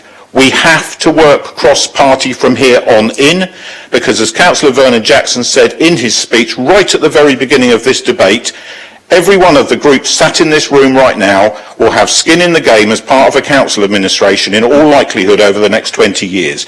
It is in all of our interests to work together. Completely understand why it was felt the need from some people in the room to give a good kicking to the Lib Dems today, even though it wasn't necessarily based on fact. For example, the heart-wrenching appeals of Councillor Matthew Atkins talking about Brent geese landing in the water and walking onto the land at the south of Tipna, which is remarkable, Lord Mayor. I do wish he'd filmed it, because there's a fence in the way. So his recollection of that particular incident might just be slightly romanticised, Councillor Atkins. Oh, they then flew back. I see, I understand the clarification. I know people want to make points. I know they want to score points. That's inevitable. But I would draw something to your attention to something, Councillor Atkins, that you said was very interesting. And that was that we also have the importance of Farlington Marshes, and you're absolutely right. And when Farlington Marshes responsibility came into me as part of the Culture and Leisure portfolio in 2018, I was horrified to learn that the sea defences at Farlington were about to fail. And very interestingly, the Hampshire and Isle of Wight Wildlife Trust took no view on that. They weren't campaigning to get resources to save the sea defences at Farlington. They were silent on it. They were happy for the sea to take back a significant part of that vital and important salt marsh. It is this council, working through Guy Mason and the Sea Defences team, who have gone to bat to try and get the funding to defend that important salt marsh. So let's look at the issue as a whole, but to pretend that land that's going to disappear underwater in a few years' time can just be left to be beautiful is a completely fake and false premise, and no one in this room should sign up to a fantasy. We have to protect the environment, we have to protect wildlife, we have to provide homes, and we have to provide land for jobs. Those are the four principles that will underpin these points that are in the report, and this is our cross-party work from here on in. I urge members to support it. Councillor Vernon Jackson, it is to you to sum up. Thank you, Lord Mayor. And I think we've had an interesting debate and there's been good points raised. And I'd like to see if I can address some of them in the summing up. I think the first point is whether the council will be the developer. As Councillor Boucher has said, we don't have the skills to be a builder of a development. But what we can do, because the proposal, as outlined by Councillor Corkery, won't happen. This is not about us preparing the land and then walking away. This is about the council working with a developer to try to make sure that whatever happens there meets our requirements. We've learned from what happened with City Centre North, where a private developer sat on land and didn't do anything. So we're not going to develop out City Centre North. We're not going to build the buildings, but what we will do is we will work with developers to try to make sure that what comes forward meets our needs and requirements, so that we will be at the table every step of the way through any development at Tipna. So this is not handing this over. This will be a development that we want to happen. Other points that have been raised, I think, have been fairly interesting and fairly good. The issue about the housing targets has been absolutely clear. We've sat with the chief planner for the country, as Penny Mordaunt asked us to do, and asked if we could reduce our housing target, and the answer is a clear and absolute no, if we want our plan to go through. We can do it if we want to throw our plan in the air and say yes to every developer, you can develop everywhere. But if actually we're trying to restrict development, you can't just pick and choose. So I think there are some reassurances that people will need. The report, I thought, was very, very clear. And in the principles, it sets out in 2.1, rules out the significant land reclamation, the original Lennox Point master plan. That's gone. But I think there are the 2 points that people have brought up and had concerns over, are points 3 and point 9. So prioritise the protection of the land south of the firing range. We can't write that there will be no development there because there's going to have to be sea defences there. So if we said there will be no development there, that includes sea defences. And that would just mean that that land, that Ramsar site, will be flooded by the sea, and therefore it won't be the protected environment that it is now. If there's a way in which we could tighten that up to reassure people, I'm very happy to look at that. But nobody's come to talk to me about that. Nobody sent me an email about that. Nobody said that wording is wrong, can you make it different? The first I've ever heard of it, after months of debate, is in this chamber today. That's not the way to be able to get changes like that. The second one is minimising land reclamation. Again, if we're going to be in charge of this proposal, then this is in our hands to decide. And that's everybody here. Nobody has come up with a different wording to me that you would make people happier. I think minimising land reclamation is pretty clear. It's pretty simple. But if there was a different way of saying it, come and talk to me about it. But nobody has. Nobody's bothered. So I'm really disappointed by that. I'm also disappointed that we've got some people here, Councillor Smythe and Councillor Atkins, who are saying to us, the money's not important. £5 million of cuts and people being sacked is a price worth paying. Now, I don't agree. It's a valid thing to say. So I wrote your words down, Judith. Where is it? No money should stand in the way of this. So, my Lord Mayor, I think we have to try to balance lots of different priorities here. I think we have some derelict land that needs to be looked after. We've got to protect people from flooding. We've got to make sure that the council does not blow money. I have a point. Oh, sorry. Councillor Smythe, I assume this is 39A or 39B? Yes, it is, Chair. Which one? B. B. It's B. Point of order is that he took me out of context. I said no amount of money outweighs the possibility of any damage to the environment, to destroy a unique ecosystem. Of course I think money is important, and of course I think we are all facing a very difficult choice. But don't take people out of context, please. That was my point of order. Thank you, my Lord Mayor.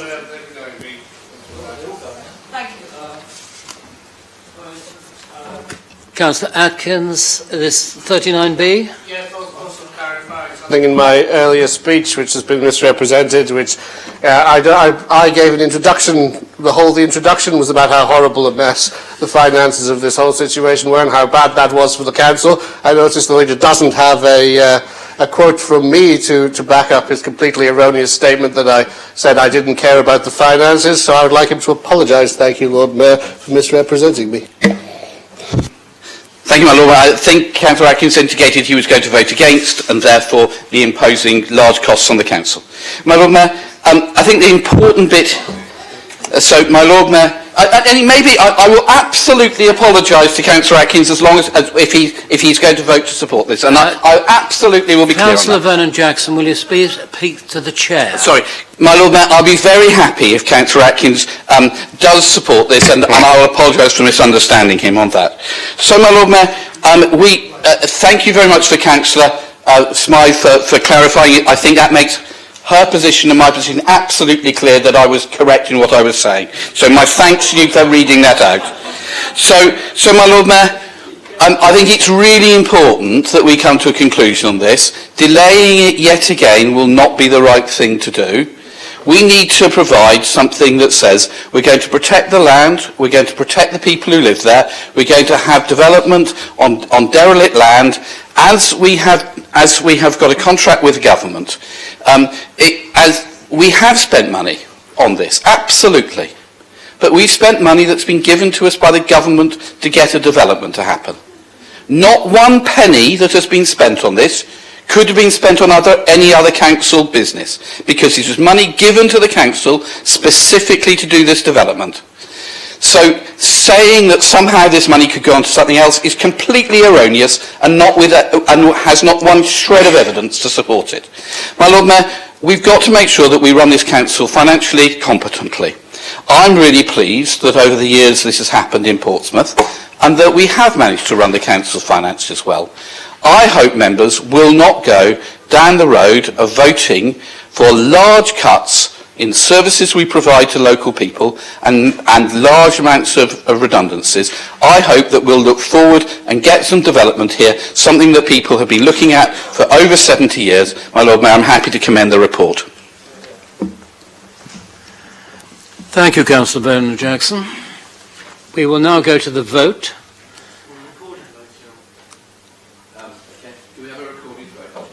We need 8 people, Lord Mayor. 8 people standing. Will people stand if they want a recorded vote?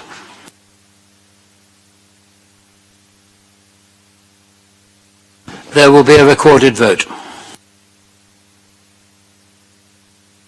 Will those in favour please stand? Okay. Counting the Lord Mayor, starting off with as standing. So members sit once their name's called, please. Councillor Holder, Councillor Hunt, Councillor Jeffrey, Councillor Winnington, Councillor Brian Madwick, Councillor George Madwick, Councillor Ashmore, Councillor Brown, Councillor Zackerley, Councillor Madden, Councillor Stagg, Councillor Kadir, Councillor Barrett, Councillor Atwell, Councillor Pitt, Councillor Vernon-Jackson, Councillor Sanders. Those who are against, please stand.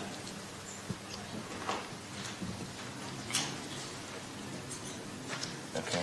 Councillor Atkins, Councillor Lee Mason, Councillor Smith, Councillor Symes. Those who are abstaining, please stand.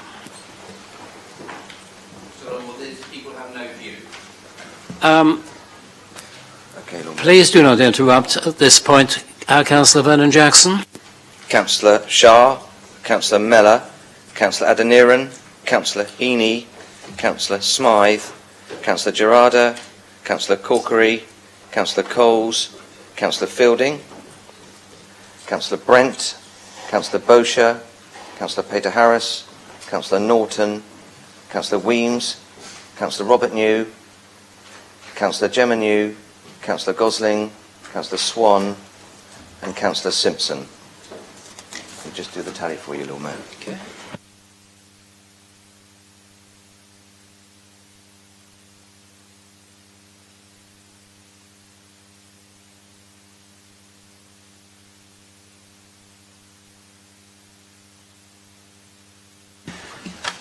There voted 18 members for the proposition, 4 against the proposition, and 19 abstentions.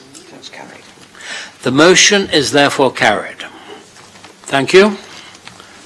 Thank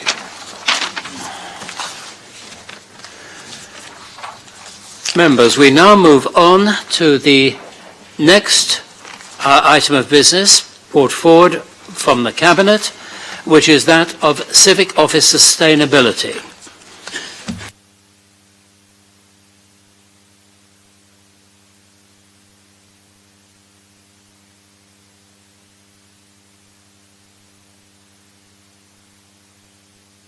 Members, a recommendation from the Cabinet meeting which met on the 27th of September concerning civic office sustainability has been previously circulated. I now propose to call the minute. If you wish to oppose the item, please indicate.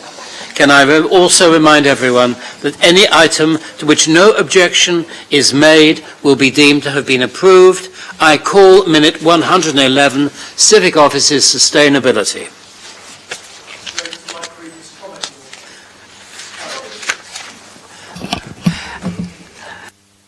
I believe that you are you questioning or objecting? To object to speak, but actually I've got a question of clarification on it as such, so I don't think it warrants necessarily, unless it has to be moved. We can take a question on clarification. It's permitted under Standing Order 28. Thank you very much. Are you objecting as well?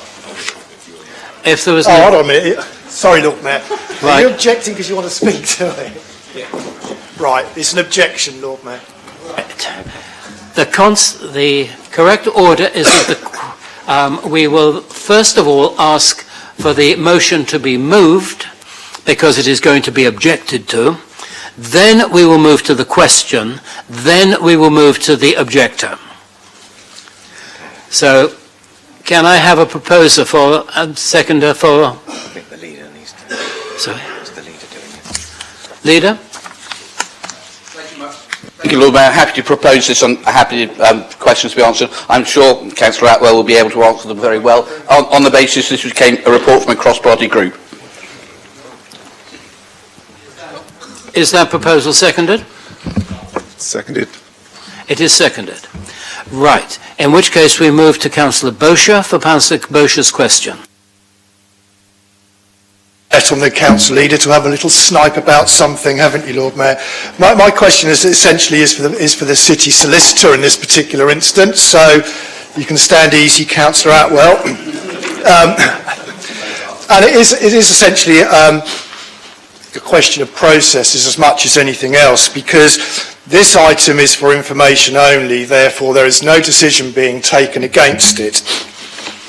And yet, being a pedant, if you look in 6, next steps, 6.1, the COMWG, whatever that acronym is for, request full council commit to supporting the continuation of the working group to progress work as outlined in 5.2, etc., etc.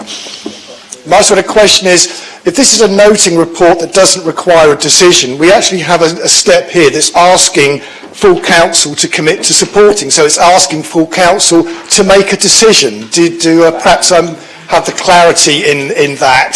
So on the one hand, we can't have a noting report and asking full council to make a decision because we can't make a decision because it's a noting report. Perhaps I can have some clarification.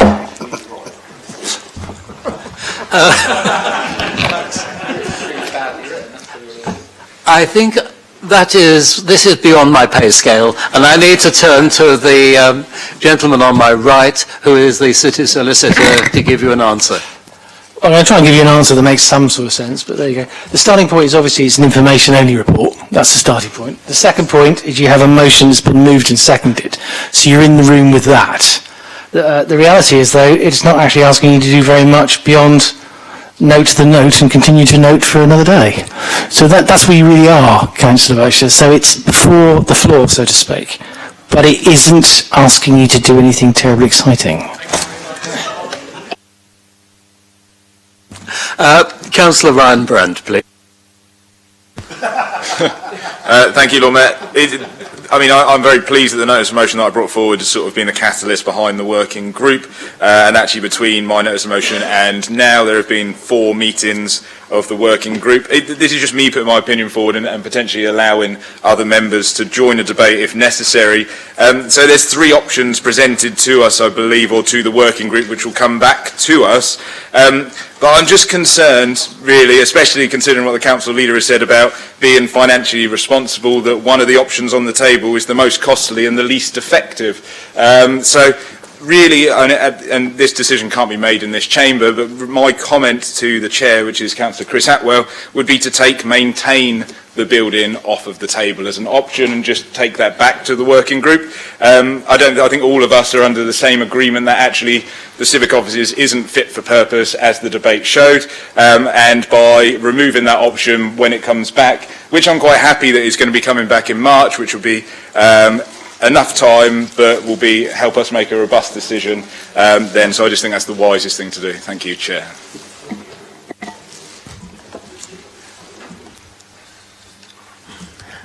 I think, Councillor Atwell, you seem to be indicating... yes, you've got your light on. Councillor Atwell, please. Just this loose connection, my Lord Mayor. The microphone, not me. Yes, no, of course. I think that's sensible. We'll do that. Okay.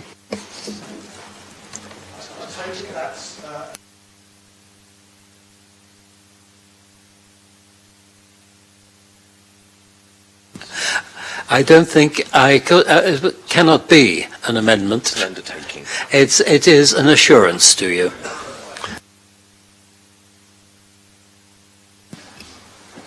will someone please sum up? And I think it ought to be the Leader of Council. Thank you. Thank you very much, Lord Mayor. It's an interesting debate as always. Actually, I think it's we are in an interesting place because I think everybody's in agreement that those hideous offices on the other side of the square need to go. Offices. So I think everybody's in agreement that they really are not fit for purpose. We need to find a much smaller location for the council to operate out of in a much more modern way.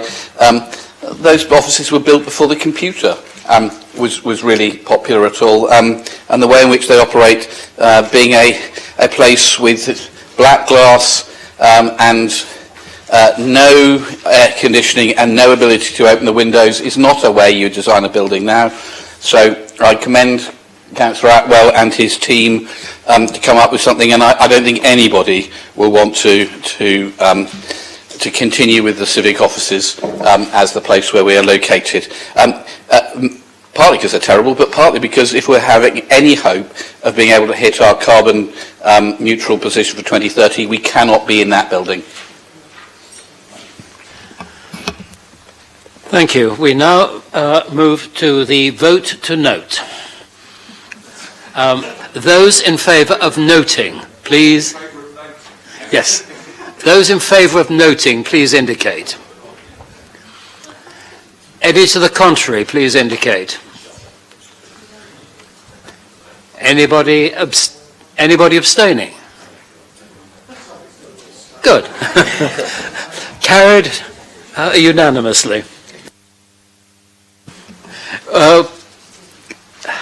11. Recommendation from the Cabinet meeting held on the 27th of September on, quote, making, unquote, the Milton Neighbourhood Plan. Members, a recommendation from the Cabinet meeting which met on the 27th of September concerning making the Milton Neighbourhood Plan has been previously circulated. I now propose to call the minute. If you wish to oppose the item, please indicate. Can I also remind everyone that any item to which no objection is made will be deemed to have been approved. I call minute 112, making the Milton Neighbourhood Plan.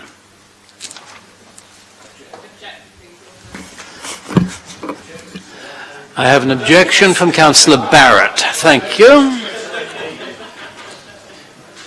Right. We need someone to propose that then. Can I have a proposer for the acceptance of the minute?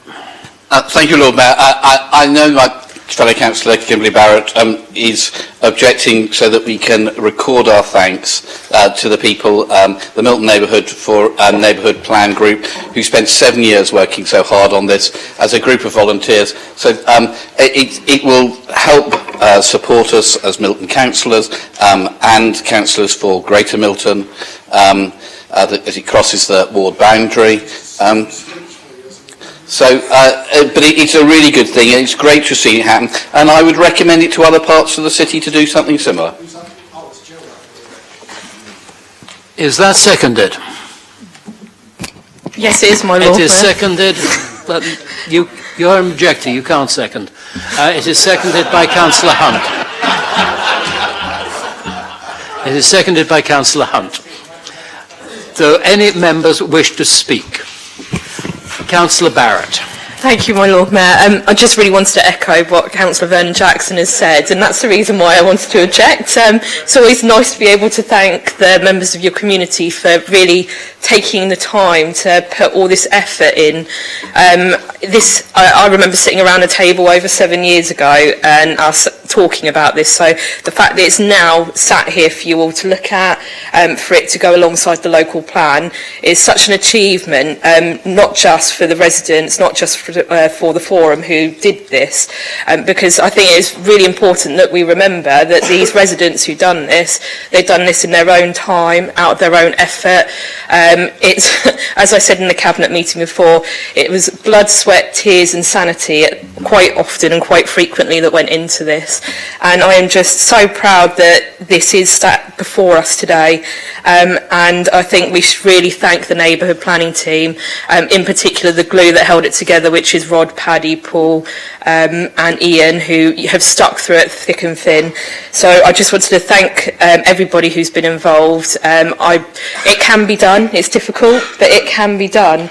So if any other residents across the city want to look into doing this, then I would implore you to go talk to Rod and the planning team, because it is possible. It does take time, like I've said, but it is possible, and I'm really proud that Milton has the first neighbourhood plan in the city, and as I said, I would encourage other people to maybe look into it if they do want to have a bit more of a say in their area. So thank you very much, and thank you also to everyone who went out and voted in a referendum in the middle of summer holidays. It was a real heartwarming, it's got to say heartwarming, that 88% of people went out and supported this plan. So thank you to everyone who took the time to look into it, who took part in it, and thank you. Thank you, Councillor Barrett. I have Councillor Pitt.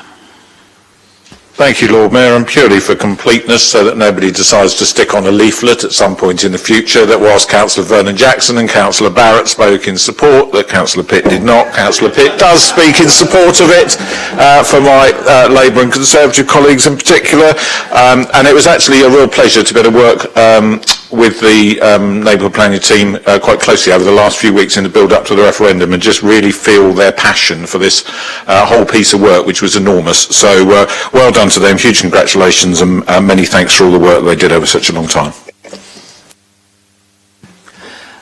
I now have Councillor Sanders indicating to speak. You see, that's where you're wrong, Councillor Bosher.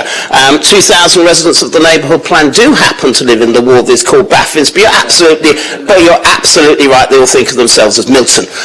But they will benefit from this scheme, and I have to say, this has been even longer than 7 years in the gestation. I remember Councillor Stagg referring to me about a meeting arranged by Penny Mordaunt, of all people, around neighbourhood plans.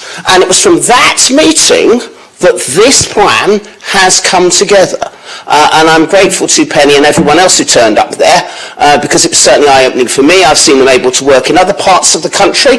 They are the thing that has made sure that places like St Ives, for instance, in Cornwall, actually have restrictions on second homes. And that's really, really good. And I think for Milton, it's able to provide a future that is sustainable. It's able to provide a future that is practical, focusing on community facilities, and I have to say it's a damn sight better than many other plans I've seen in a long while.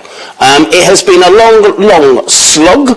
I think that's fine, and I don't think the planning system has necessarily helped people who are being put forwards, but it gives key protections to green spaces, and I think the examiner's report has improved that, especially around St James's and also around Milton Common too. So this is to avoid any leaflets going out saying it's only councillors in the Milton side of Milton who back this plan. I know myself, Councillor Kadir and Councillor Stagg back this plan too, and we just want to make sure it happens, want to make sure it's implemented, because we all want a better Milton, greater or otherwise. Thank you, my Lord Mayor.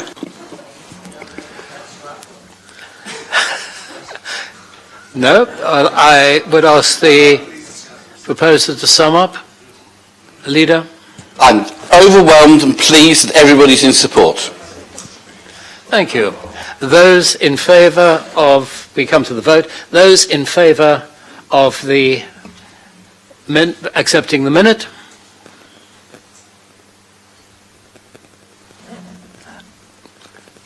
Well, from where I can see, that is unanimous.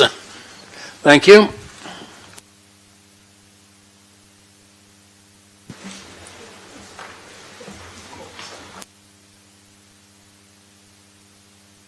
A recommendation from the Governance Audit and Standards Committee meeting held on the 29th of September on the review of polling districts and polling places. Members, a recommendation from the Governance and Audit and Standards Committee meeting on the 29th of September on the review of polling districts and polling places has been previously circulated. I now propose to call the minute. If you wish to oppose the item, please indicate. Can I also remind everyone that any item to which no objection is made will be deemed to have been approved. I call minute 40, review of polling districts and polling places.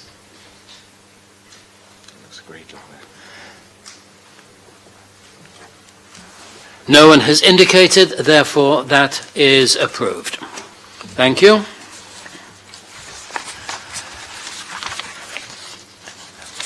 We have now been going exactly 2 hours. Do members want a 10-minute break? Well, those who want a 10-minute break, please indicate. I think that is a sufficient number. We will take a 10-minute break and then we'll come back to deal with the motions. Thank you very much.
Please be seated, members.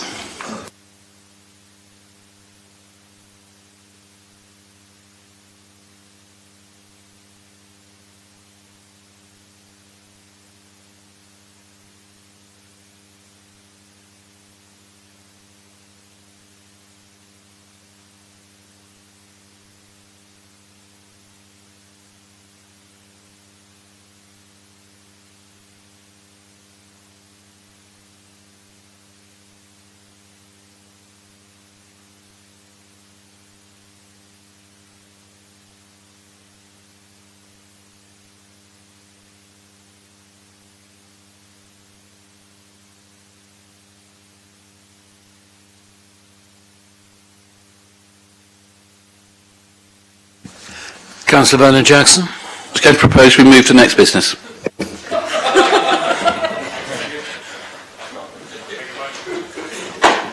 Do we have a seconder for that?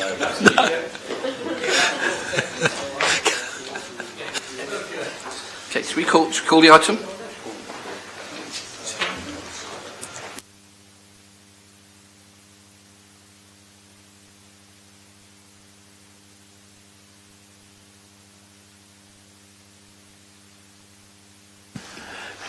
Well, I did say 10 minutes.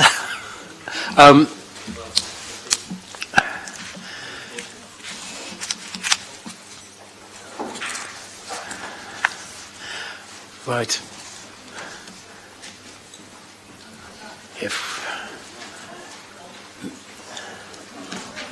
Hello there.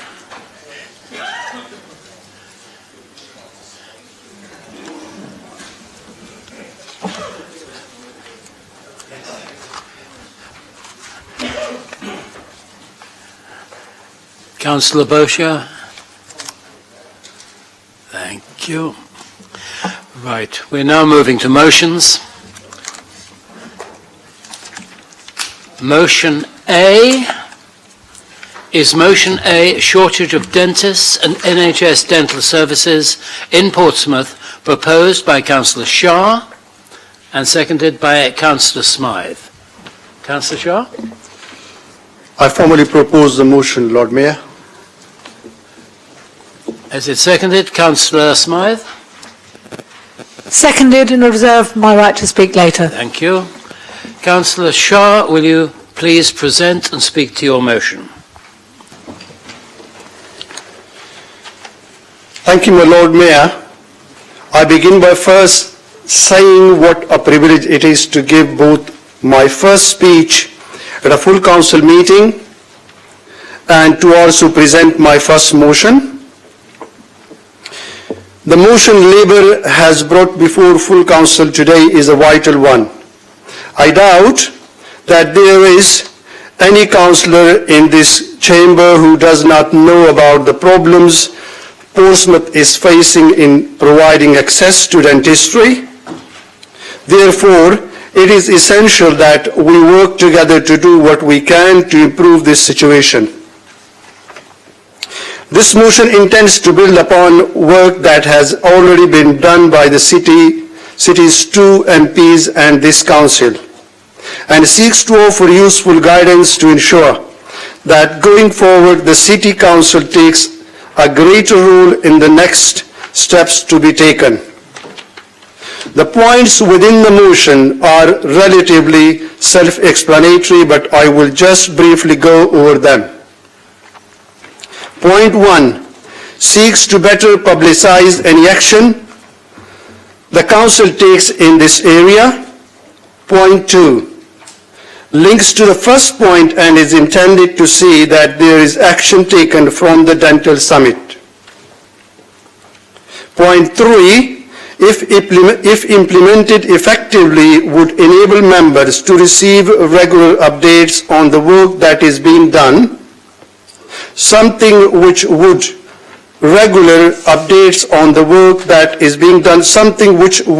prove useful in formulating any future action. Point 4 seeks again to ensure that the work of the Dental Summit is turned into hard action. Point 5 is a common sense solution to try why the mediums the Council has at its disposal to try and reduce demand on dentists. Point 6 is again a preventive rather than reactive approach. If we can help people's dental health through the water they use, then we should try to do so if possible. Point 7 highlights the fact that although Portsmouth is particularly bad for dentistry access, we are far from being alone in this issue.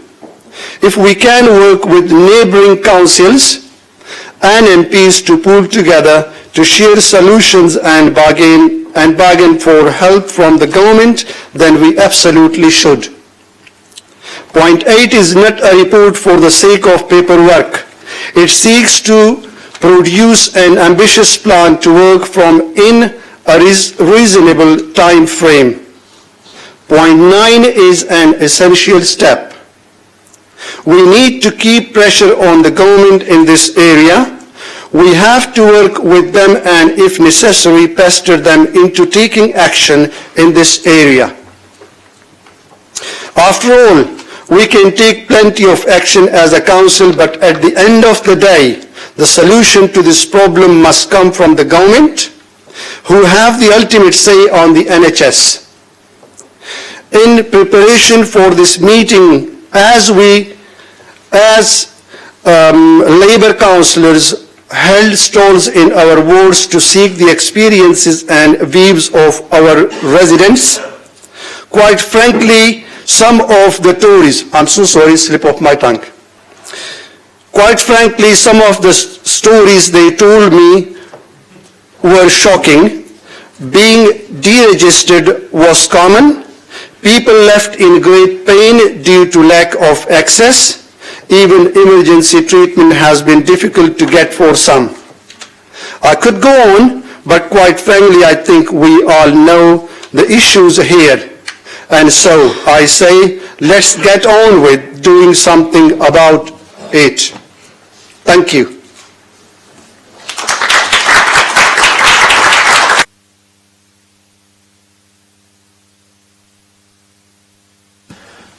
Thank you, Councillor Shah, for your maiden speech. The matter is now before the Council for debate.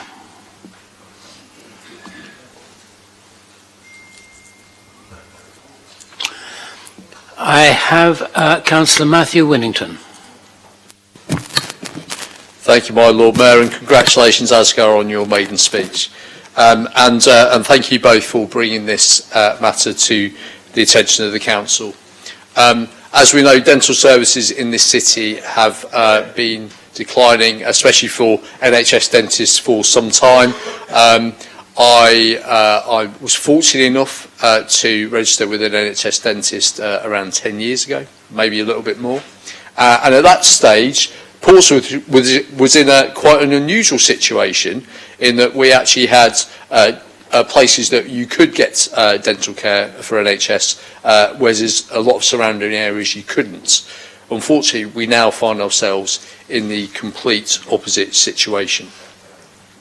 I was only talking to Councillor Barrett the other day. Councillor Barrett used to be, goes into your deregistering bit, she used to be having an NHS dentist, and she was registered from there when that practice took away the fact that they did any NHS work. Again, I think she was telling me the nearest place she could get was Bognor.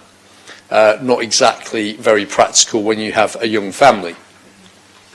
This has been an issue, of course, that we find right around the country and is largely about old dental contracts. So contracts that are outdated, outmoded and needed updating. And on this point, I will give the government some credit, the fact that that has been recognised and those contracts are being revised at the moment. I also have some very good news that I can let you know today.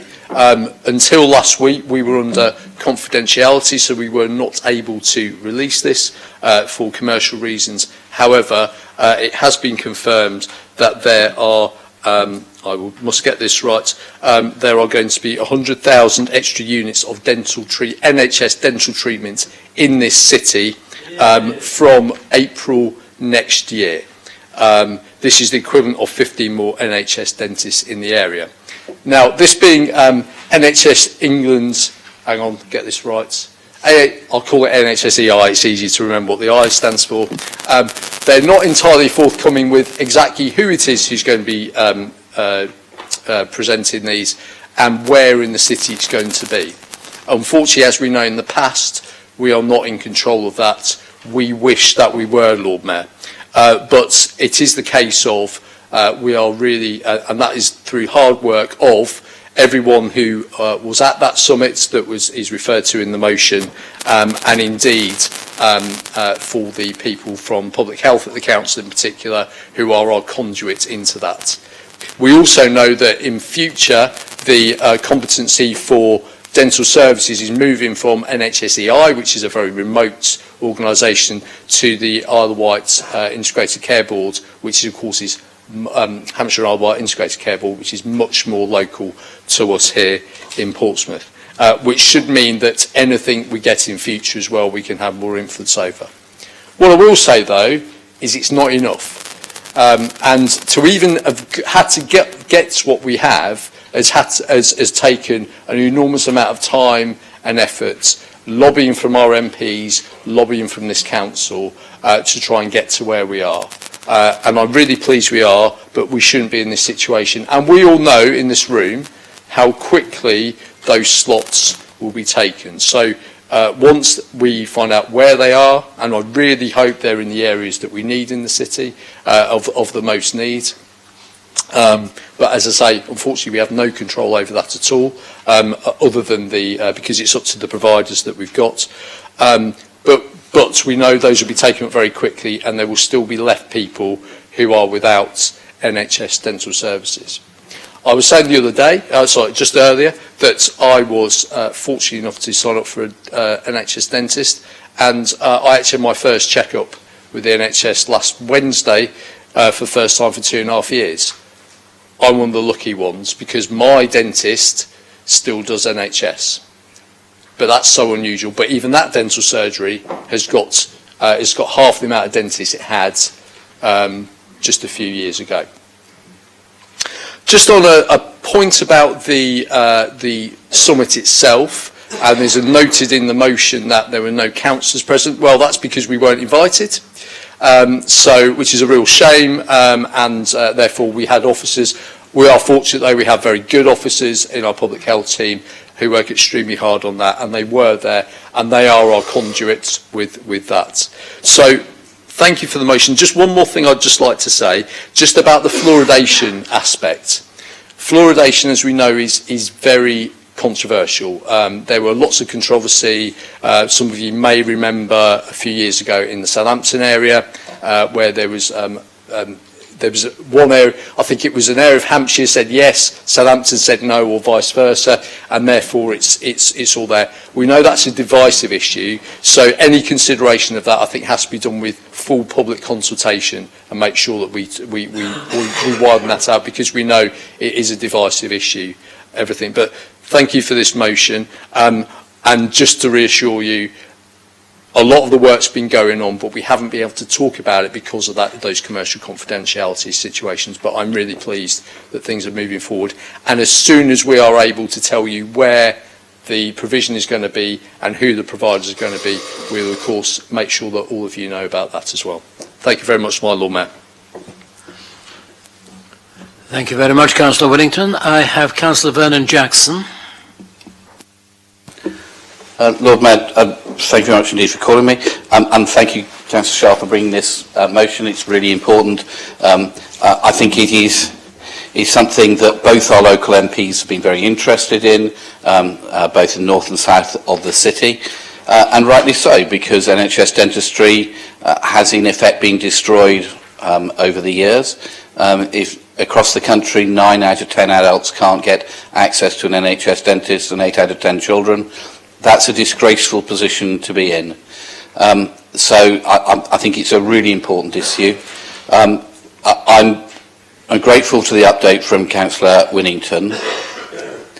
My understanding of what he said is that from the spring it is going to be much easier for Portsmouth residents to be able to access an NHS dentist. that we'll have 100,000 units of dental activity addition, and that's because the NHS has listened to the lobbying the City Council has done to push for more access here. We have pushed really, really hard, and I'm grateful to people from all groups for support, but it's been we have worked very, very hard on this. The bit that I was really frightened about, Lord Mayor, was that the NHS would offer these extra units of dental activity, these extra, effectively, 15 more NHS dentists in Portsmouth, that they would offer this to the dentists, but because the NHS dental contract is so bad, is so badly written in London, that dentists would say no. So even if the money was available, dentists would refuse to take up the contracts. And it's incredibly good news that every single one of those contracts has been taken up by a local dentist.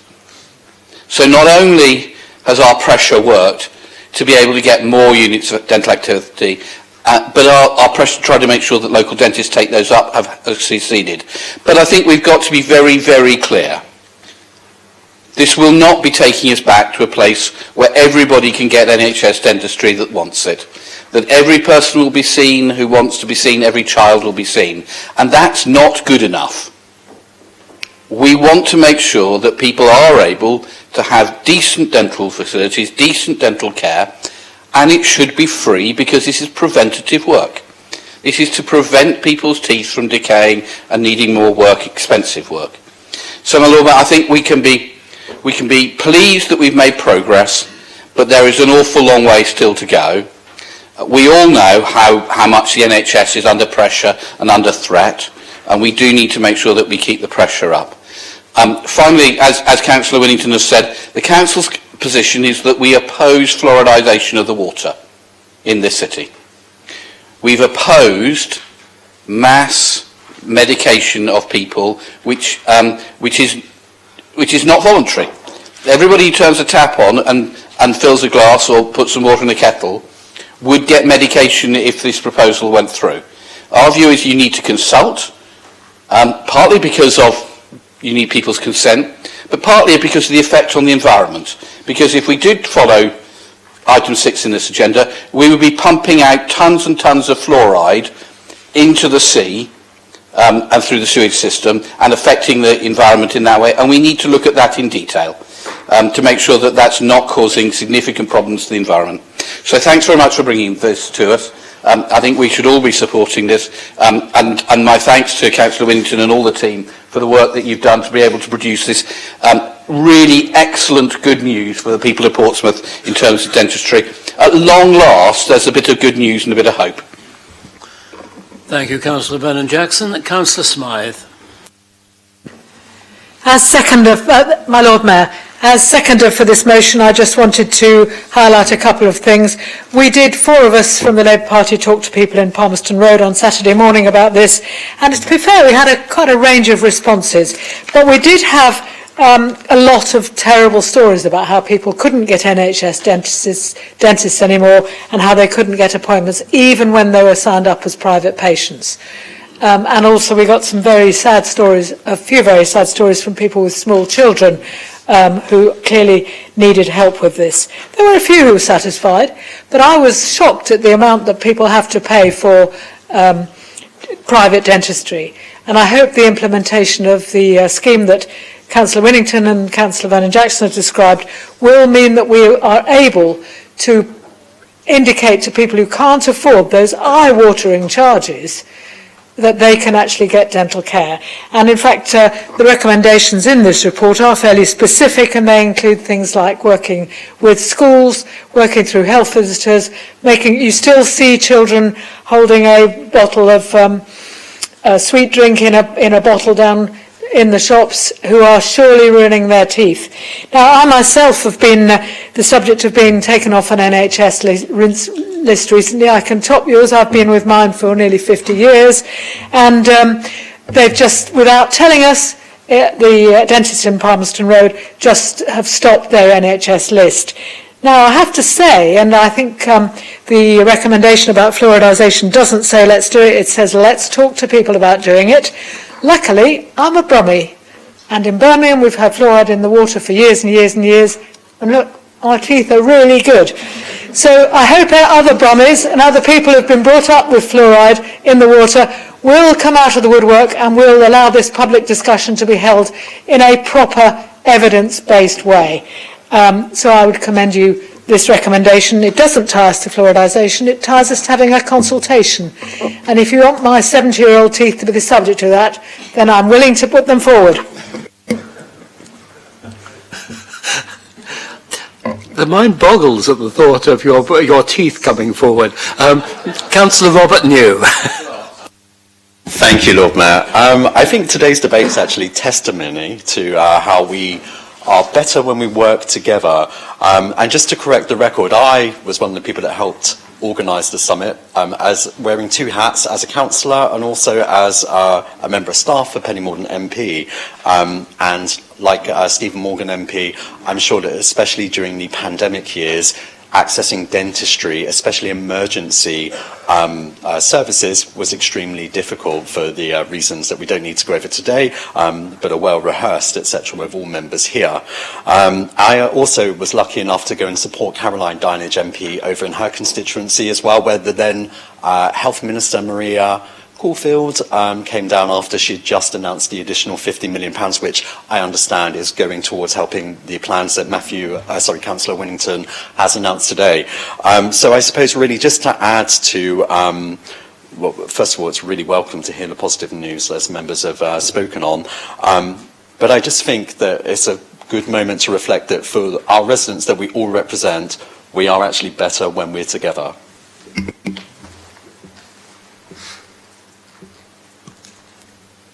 Thank you. There were no other speakers indicated, so I'll ask Councillor Shah to sum up.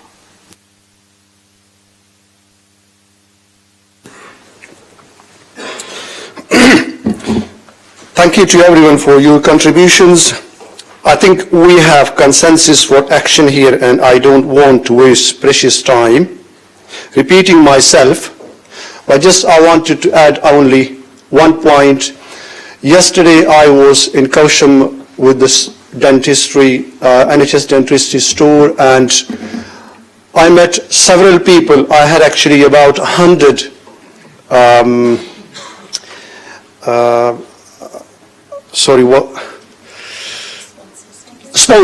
responses.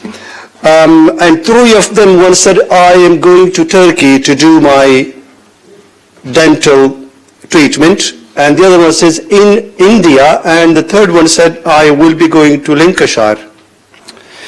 So I finish by commending this motion to the Council and hope it does some real good for the citizens of Portsmouth. Thank you very much, and once again, thank you for your maiden speech. We put this now to the vote. Those in favour of the motion, please show. Are there any against or abstaining? No, that is carried unanimously. That concludes that motion. Moving on to motion B. This is a motion concerning the flag Theophano, proposed by Councillor Weems and seconded by Councillor New. I call upon the proposer, Councillor Weems, to present and speak to his motion. Thank you, Lord Mayor. I'm happy to propose this motion to the Council. Is it seconded? Lord Mayor. Thank you. Councillor Weems. Thank you, Lord Mayor. Like many of you across this council, you may be aware that there is another ship that is celebrating its anniversary, and that is the Mary Rose, and has a lot of publicity and has a lot of people talking about it. But there's another ship that is in the Solent currently with 19 people entombed in it, and that is the flag Theophano.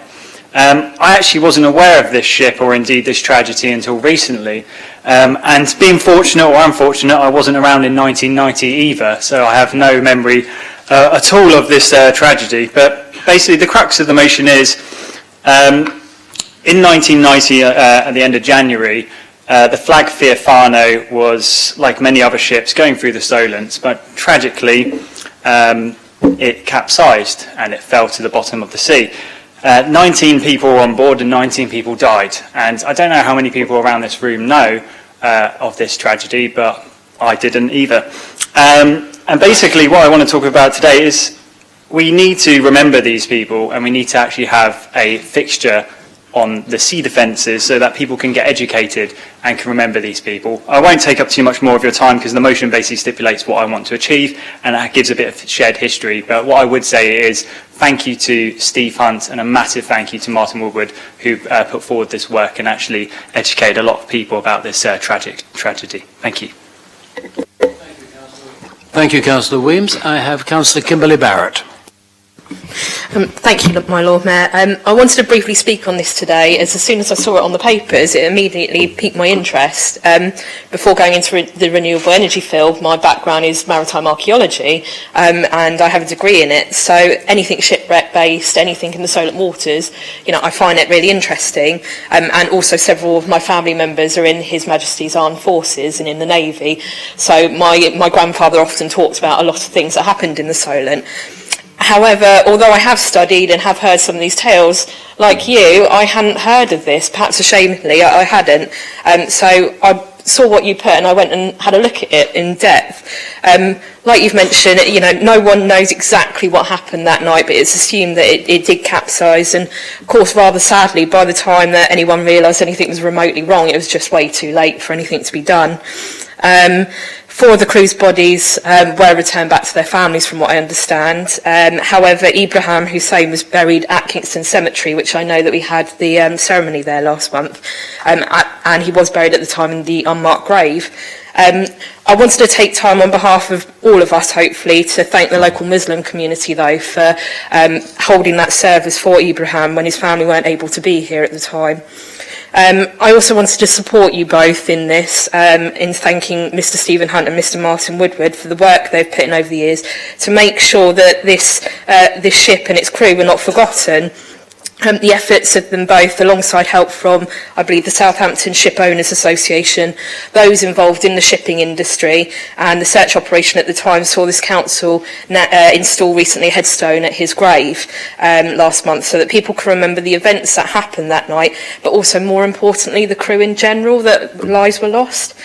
As a naval city, we're surrounded by water, and our history sadly has seen loss of life in these waters. We often commemorate this and remember these sad incidences through the really beautiful Seafarers service that we have every year. We have memorials, talks, and there are other things that goes on in the city. As you've already mentioned, it is the Mary Rose's anniversary. It's something that our history is steeped in Portsmouth. So it is something that a lot of people understand, and it is part of our history, so it is extremely important that we do remember events like this, whether it's 500 years ago or 32 years ago. I just wanted to end with a poem, if I may. It was a poem that one of my lecturers used to read to us after we talked about shipwrecks. It sort of always gave me a bit of comfort. It's called A Sailor for the Lord by Richard John Scar. It says, "Go down to the sea once more, old sailor, for where else would an old Jack Tar be? But riding the waves and tasting the brine out there on God's heavenly seas, with fair weather assured every voyage, no storms, no clouds in the sky, and with calm blue waters to sail on and ever bright stars to steer by. A fine sturdy ship to sail in, and revered old shipmates to crew, and with an angel riding the masthead and land now long out of view. What more could an old Matt Lowe wish for than to serve as a tar for the Lord? So welcome, old sailor, now the tide's on the ebb, and it's honour to have you aboard." So I just want to make sure that we all remember those who have been lost at sea, whether it's recently or whether it was quite far in the past. And I just wanted to thank you both for bringing this motion forward. Thank you, Councillor Barrett. It's a long time since we had poetry in this chamber. And now we return to prose. Councillor Robert New, please. Well, that's a hard act to follow. Yeah, so similar sentiments really. I wasn't aware of this until Councillor Weems spoke to me about it. And first of all, I'd just like to pay tribute to Steve and Martin really for their endless campaigning on this and actually getting it on the agenda, and also to all those who made the memorial possible. Actually, I think it was very moving for all of us that went there, and educational. I didn't know that there was a wreck literally on not our doorstep, but, you know, in the Solent, still with bodies unrecovered. And I'm minded, well, at the time when we were saying so, well, what can we do to help as a council? I was actually minded of something that we did do previously, and I thought, well, it is my sincere hope that we may be able to replicate it. And bearing in mind financial burdens that the council bears, I'd just like to indulge for a moment and talk about the People's Memorial in Milton. And back before I became a cabinet member, Councillor Lee Hunt went to great ends to assist the people that created the memorial to get them the planning permission. And we saw that actually there was a way to help people with good things like this, where it brings real comfort to people, especially those that serve on the sea or in the armed forces, etc. Then when the sea defences were being built, that memorial was at real risk of having to be bulldozed, really, because, you know, it had been built without planning permission, but it was much loved by families who had lost members who were serving in the armed forces. And actually the sea defence construction team were fantastic. They put their heads together and said, yeah, we can help you, we can do this, and we think we can do it, so it won't cost any money. Not only did they actually ensure that the memorial stayed there, they enhanced it, and they were so creative and so. I think it's Willie who created the memorial was so grateful at the time, and I think that was a great example of how, if we put our minds to it, especially with the expertise of our officers in things like the sea defence team. We can actually do some nice things by our city. And as Councillor Weems said, to not only provide a long-lasting memorial, but something that's also educational. So that was really just to put some meat onto the bones of what's here in the motion, and our request to explore a permanent memorial, if it can be built into the sea defences, in a very sensitive way, but hopefully one that won't have any financial impact as well onto that project. So thank you, members, and again, we'd just like to pay tribute to all those that have made this memorial, certainly, and to the actual very sad wrecking of the flag of Fiofano onto our radars. Thank you, Councillor New. There being no other speakers indicating, I would like to ask Councillor Weems to sum up, please.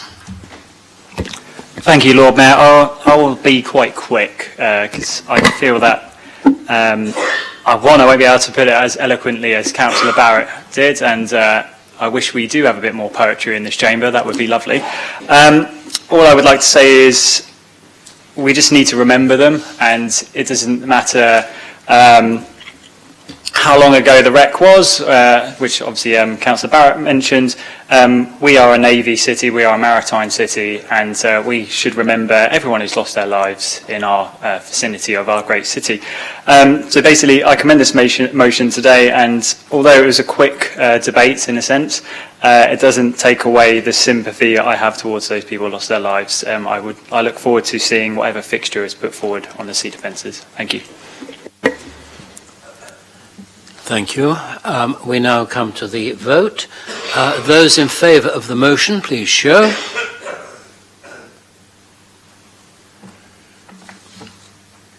That, once again, is unanimous. Thank you very much, members. That concludes that motion. Moving on to motion C. This is a motion concerning tackling child poverty during the cost of living crisis. This motion is proposed by Councillor Adeniran and seconded by Councillor Miller. That is correct? Are you proposing? Yes, my Lord Mayor, I formally propose this motion. You propose. Councillor Miller, are you seconding? Yes, Lord Mayor, happy to second. I now call upon Councillor Adin. My apologies. I got my tongue tied around that. Adeniran. Thank you, my Lord Mayor. My full name is Bosede Oluyinka Adeniran, popularly known as Yinka. I'm happily married with 3 children. and I have lived in the center of Charles Dickens' ward for more than 12 years. Added to being a mom, which is a full-time job in itself, I'm the chief executive officer of an organization that provides care, and I'm a registered social worker. I'm passionate about helping people in our city achieve better living conditions. I am a proud trade union member and spent some time as the BAME rep for Unison. Before engaging in active politics, I advocated for my community in Charles Dickens. I could see my friends, family, and neighbors struggling to make ends meet. I wanted to use my voice in an arena for change, so made the decision to become a councillor. I will continue to be a solid and dedicated voice for all in my community. This is why I have brought this necessary motion before you today. The significant cost of school uniforms to families is a long-standing problem known to the government. Why parents are left struggling to buy their children branded school uniforms? The government has not solved the problem, but only provides guidance to schools. The guidance from the Department for Education that was published last year requires schools and their governing board to have regard to the issue when developing and implementing their school uniform trust policies. In some instances, this will not alleviate the cost to parents if schools choose to use expensive branded items, despite the guidance. As a parent, I have personal experience getting school uniforms for our children from a retailer of branded school uniforms. Apart from being expensive, particularly as I had 3 children in school at one time, the quality issue was also a concern. For example, after 2 washes, the cardigan stretched despite the following the washing instructions. I found supermarket brands to be cheaper and longer lasting. In 2018, a Children's Society survey of 1,000 parents saw nearly 1 in 6 families blaming school uniform costs for having to cut back on food and other bare essentials. We have heard many residents telling us stories about going hungry so they can afford to buy school uniforms for their children. Food and clothing are essential to a family well-being, and no family should have to go hungry to pay for unnecessary costs when there are cheaper alternatives. If you allow parents to shop around and buy non-branded items, then families will be in a better place financially. Finally, the Labour Group feels that increasing the threshold for free school meal will ensure that many children in low-income households receive a nutritious meal daily. Another way Portsmouth City Council can work with residents while tackling the cost of living crisis. And shortly before I left the house, when I was coming this morning, one of my residents just came to me and he gave me a speech. She wanted to come, but due to one thing or the other, she couldn't make it, and I'm just quickly going to read that for you too. I'm not going to mention him, but he said, my name is Hey. I live in Seymour Close. I have 4 children, ages ranges from 5 to 17. As a single mother on a benefit and someone who was previously on the first-hand benefit cap, myself and my family have experienced the negative impacts living in poverty. My 2 youngest attended Dickens Academic. I have witnessed the school change to academy, although I would say there have been a lot of positive changes because my children attended that school as well. It used to be Charles Dickens Primary School before, and now changing. And you know, when they change, definitely cut down everything needs to be replaced, needs to be changed. So the price of the branded uniform all people must have definitely caused a lot of worry. And also shameful if my kids have had to wear tattered jumpers or blazer because I haven't been able to afford £18 each for new one when needed. I also of the opinion that too much pressure is placed on the children to have branded uniform, that is tie, socks, PE kit, etc. I truly believe this is detrimental to the children's mental well-being, as the kids get upset that they will be punished for not having correct uniform. Thank you.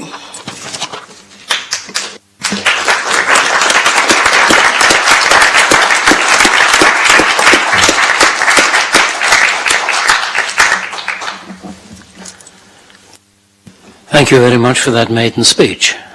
A maiden speech which quite clearly came from your own experience.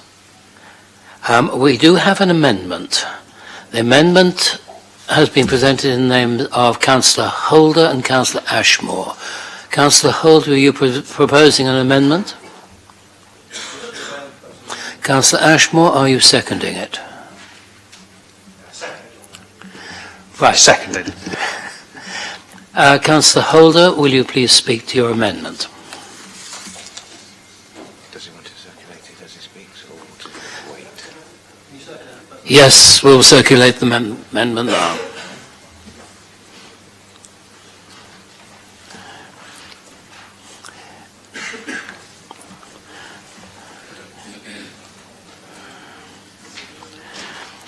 Would you like members to have time to read your amendment, or do you wish to speak as soon as it has been distributed? Sorry.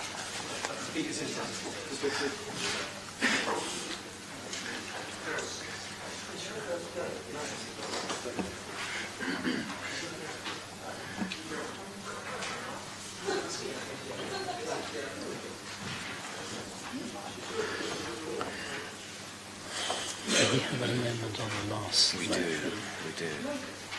It's a minor one. Oh, right.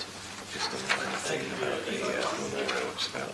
Oh, right, okay. Another thing you have to do. You have to get the approval of the palace to Right. get a statue up as well.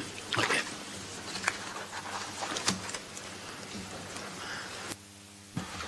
Councillor Holder.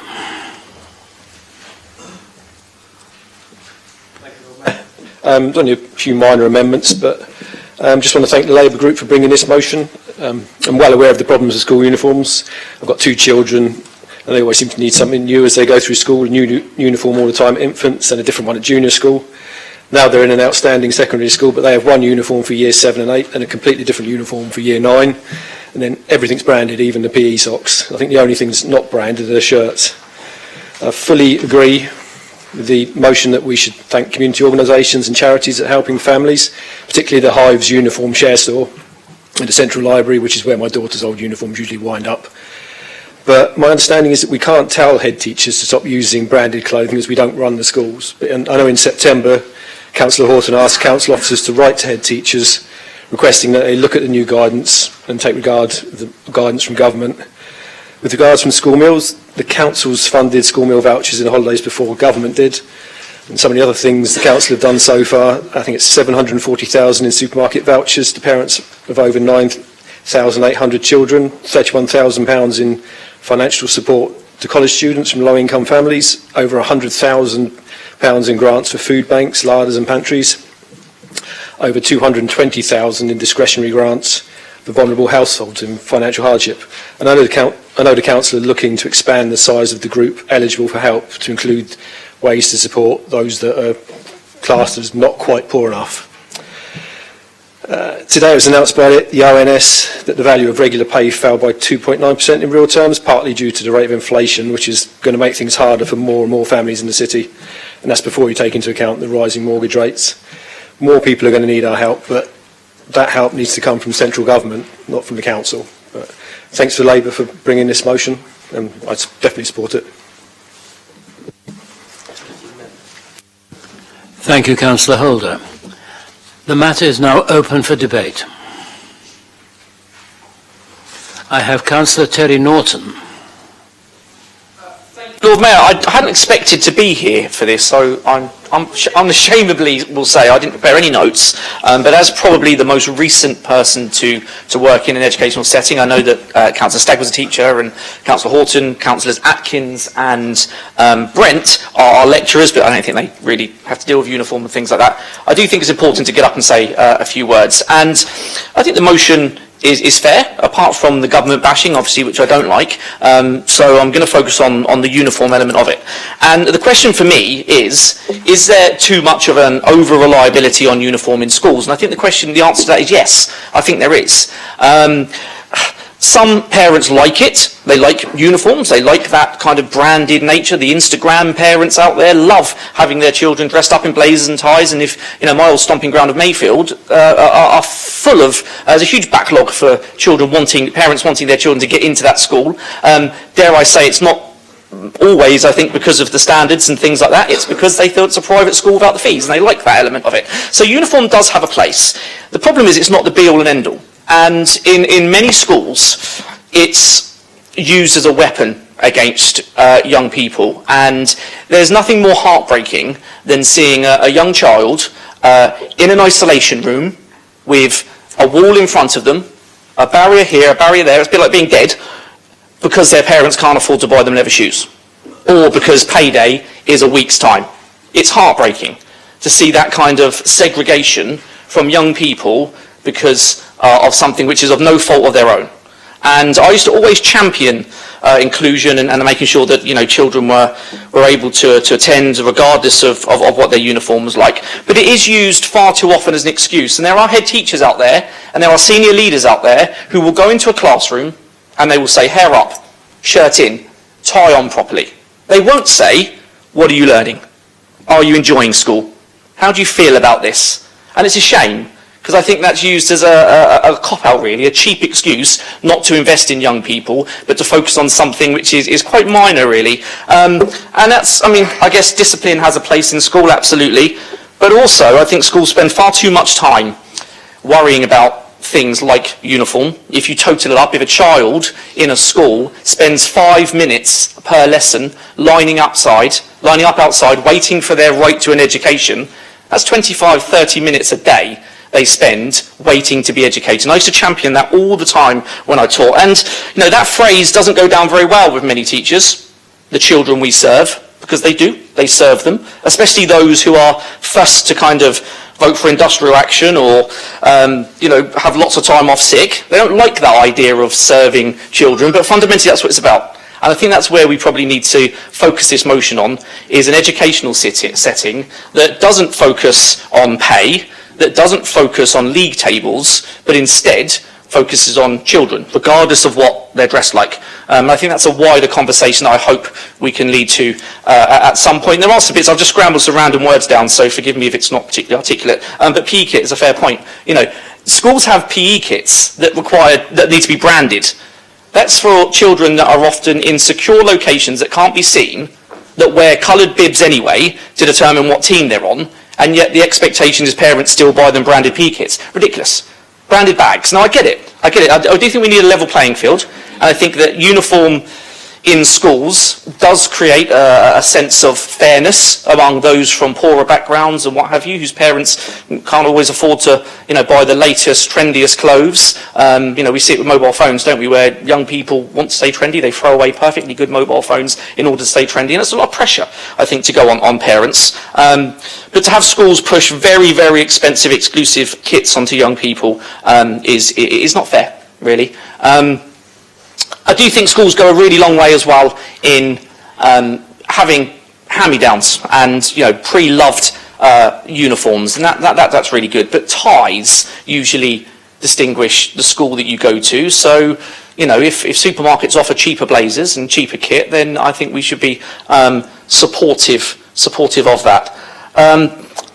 There was something I was going to say about the history of uniform, actually, but I haven't done the notes. Councillor Barrett beat me to it by bringing a poem and talking about her degree. My degree was actually partly in youth studies and childhood, and I remember doing something about the history of where it came from, and first of all, it came from a religious element, and then it came from the idea of a military element of having school uniforms for that military concept. And schools developed over time to have places where children would sleep, and children where they really look at the children's well-being rather than how they were dressed. So I do support this. I think it's it's fair, but like I said, hopefully this builds into a wider movement that puts educational systems in a place where we're not worrying about pay, we're not worrying about league tables, we're not making children cogs in a conveyor belt or in a wheel. We're actually making them the centre of what we look at and what we do.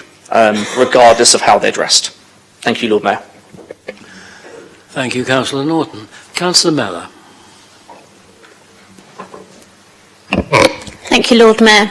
I find myself agreeing with my friend across the room today. However, in my speech there might be some government bashing, so I apologise in advance. So first of all, I wanted to thank Councillor Susie Horton for the work that she does in children's families and education, and all of the staff and community organisations and charities involved in supporting local families through the cost of living crisis. So Josh was hungry, but he did not want to worry his mother by asking for lunch money. Josh had seen the eviction notice from their landlord and overheard anxious telephone conversations about mounting debts. His mother worked part-time as a school dinner lady, but had become increasingly fretful as the rising cost of living overwhelmed her. It had meant no money for breakfast for Josh and his younger sister Eva, but also nothing for lunch. His single mother's low earnings meant they lived in poverty, but exceeded the narrow eligibility criteria for free school meals. Out of desperation, Josh did something he had never done before. He began to shoplift from his local supermarket. Sandwiches, crisps, snacks. He never stole high-value items, and consistently he stole just enough to stem his hunger pangs. He got away with it at first, but then the supermarket got wise and banned him. Again, he faced being hungry every day until dinner. And again, he did not want to burden his mother. So he started to steal from the school canteen instead. Sadly, Josh is not alone. Head teachers and youth workers report increasingly desperate behaviour from children and families, and of mothers who resort to shoplifting, risking a criminal record to feed their children. Those mothers are struggling with the rising cost of living.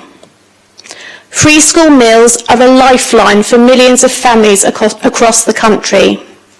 As we see the cost of living crisis profoundly push more families into poverty, we cannot sit back and see children go hungry.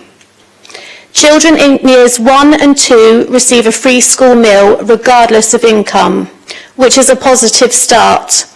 However, for children in year 3 and above, free school meals are restricted to those on the lowest income, with the same threshold being used to provide free school meal vouchers during the school holiday. In 2018, the government lowered the household income eligibility criteria for free school meals from 16,190 to 7,400.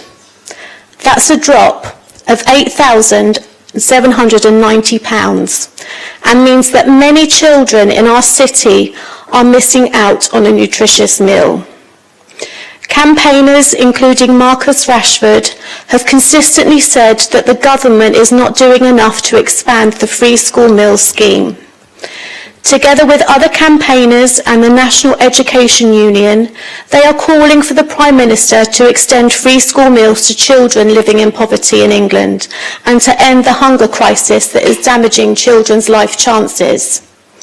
Portsmouth Labour stands in solidarity with this campaign, and we hope that you do too. As with anything in local government, funding is minimal. However, an option for Portsmouth City Council would be to amend the income threshold back up to the previous amount of 16,190. This would make a significant difference and go a long way to ensuring those in greatest need in our city get the extra support they need. That is why we are asking the Cabinet to consider extending free school meal provision to children in households experiencing financial hardship who do not meet the restrictive national criteria, and to explore ways in which the funding can be found to make this possible. Our focus should be on safeguarding low-income families facing the cost of living crisis, while ensuring the city's children receive a hot lunch. Let's make sure no child in Portsmouth has to steal to eat like Josh did. Please support this motion. Thank you. Thank you, Councillor Miller. I have Councillor Gerald Vernon Jackson. Thank you, Lord Mayor. And thank you to the Labour Group for bringing this forward. It's a sensible thing to be talking about, and I think we all recognise that the position for kids at school is very difficult if you don't have enough to eat. I can also thank Councillor Norton for by far the best speech I've ever heard you make. So thank you. My Lord Mayor, the person I really wanted to say thank you to is Susie Horton, who isn't here because she's one of the people who's been hit with the increasing rise in COVID cases. Because actually I think the work the City Council has done within the limited financial envelope in which we work has been very good within the city. And Susie's push to make sure that we recognise the needs of young people in the city has been very important in that. So the City Council has put in over £3.4 million in terms of giving families with children on free school meals £15 a week tokens for the holidays. And that's been very good. And we did this before the government did because we knew it was the right thing to do.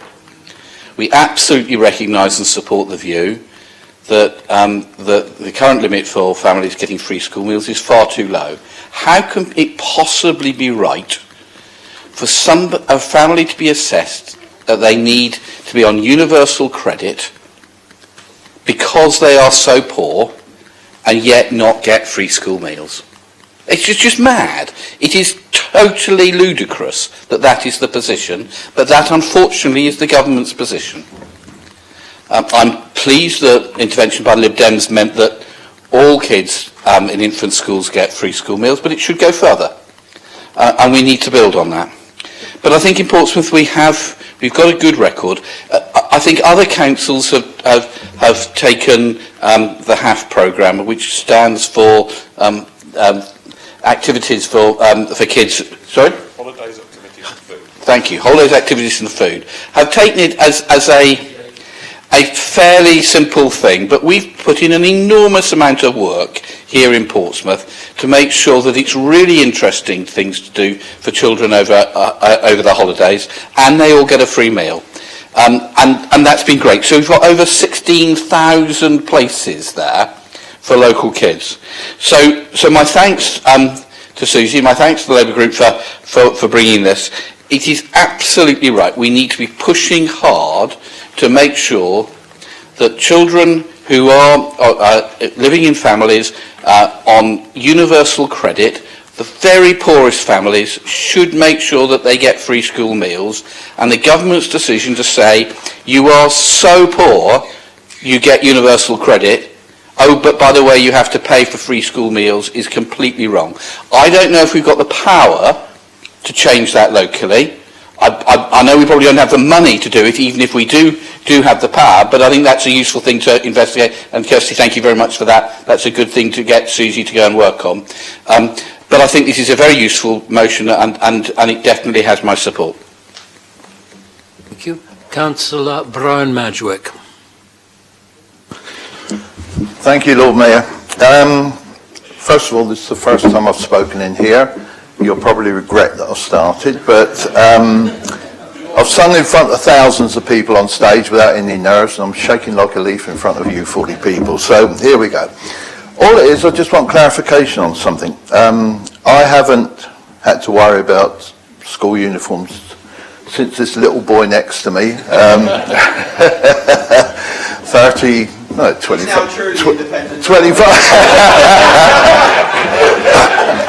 But yeah, he wants me over there anyway. So no, I just want to ask a question from certainly the educational people in here.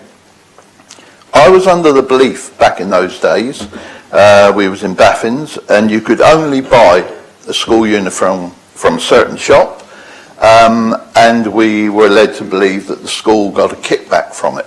Now I don't know whether it's true or whether it's not true, but it certainly seemed to be the case that you couldn't in those days go and buy them from anywhere you like. You had to buy the uniform from that shop. I do believe in school uniforms. I do believe every child should wear a school uniform.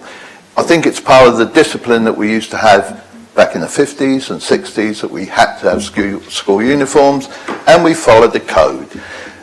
Fully understanding that there are parents out there who can't afford them, but then something should be put in place either by the government, by the councils, by the school educational people to help those people out. Hive is a great idea, love Hive, but we should try if possible to make all children have school uniforms as part of the discipline of growing up.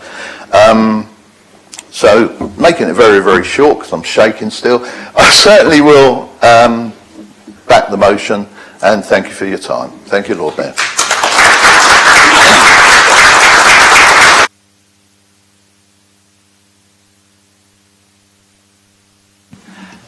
Thank you very much for your maiden speech. And Councillor Corkery. Thank you, Lord Mayor.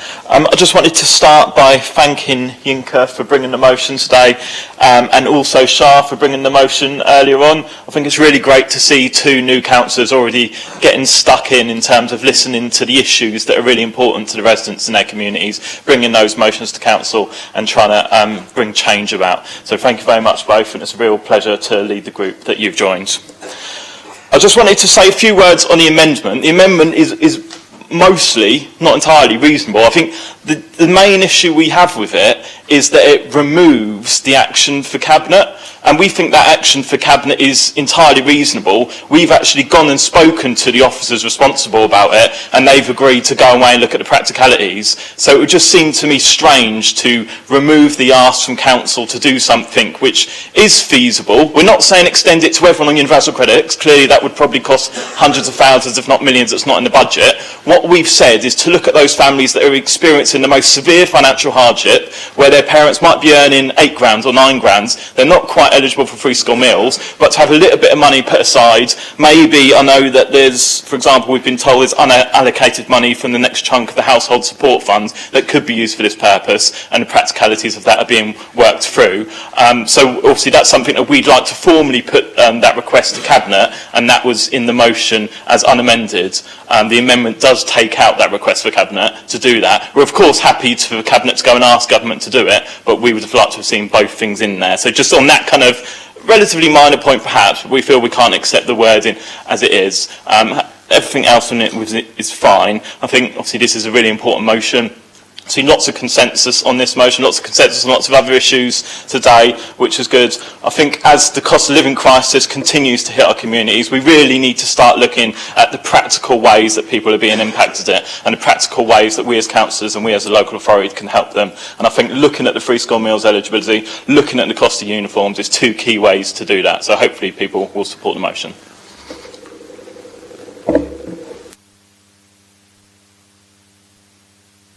I have Councillor George Madrick. And now we're going to get the truth.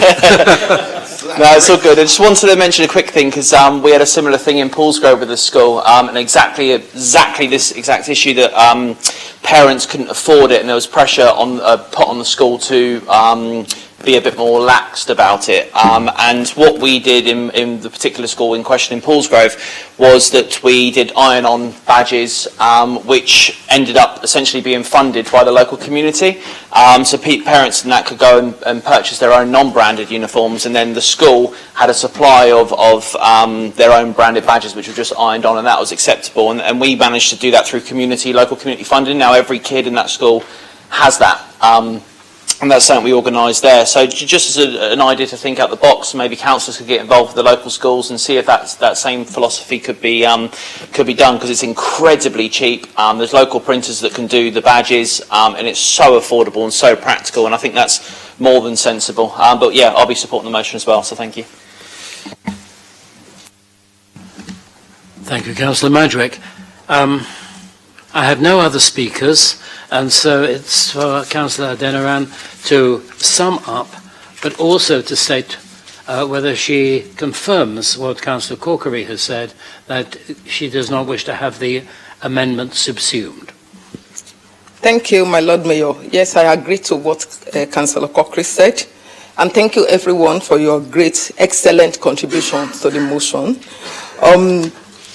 Yes, uniform is compulsory and it does serve as a sense of belonging to the student. But what I'm saying here, or what we're saying here, is to reduce the price considerably compared to the unbranded uniform. So I feel that a branded uniform does not improve learning, but is divisive and uneconomical. While we walk through the crisis together, we should focus on children attending school, not on the correct uniforms. A school is designed to provide a learning environment, an opportunity for students to develop their potentials. So regular attendance directly connects to the attainment of a child's learning goals. If a child is not in school regularly, perhaps because they are worried about not having the correct uniform, they are not fully assessing the curriculum and learning opportunities available to them. Regular school attendance allows students to be part of the school's community. It gives them a sense of belonging and promotes their social development. Therefore, we ask the relevant cabinet portfolio holder to write to all Portsmouth schools requesting they stop the use of mandatory branded school uniform items where unbranded items can be bought at more affordable prices, and ask the cabinet to consider extending free school meal provision in the city. Please vote for this motion. Thank you. Thank you very much. We now come to a vote. Those first have to be a vote on the amendment and then on the substantive motion. So, taking the amendment first, will those people who are in favour of the amendment please show?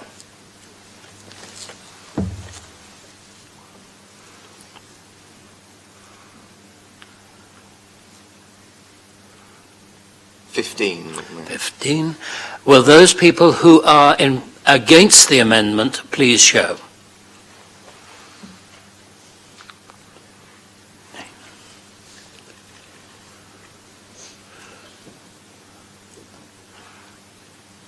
$24, Lord Mayor. 24. The amendment is lost.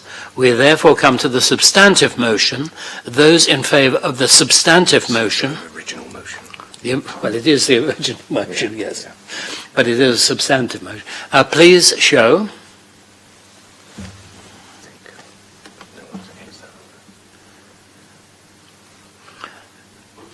Any against or any abstaining? No, that is carried unanimously. Thank you. And it is rare that we get a motion which has two maiden speeches in it, so that was a very interesting one. That concludes that motion.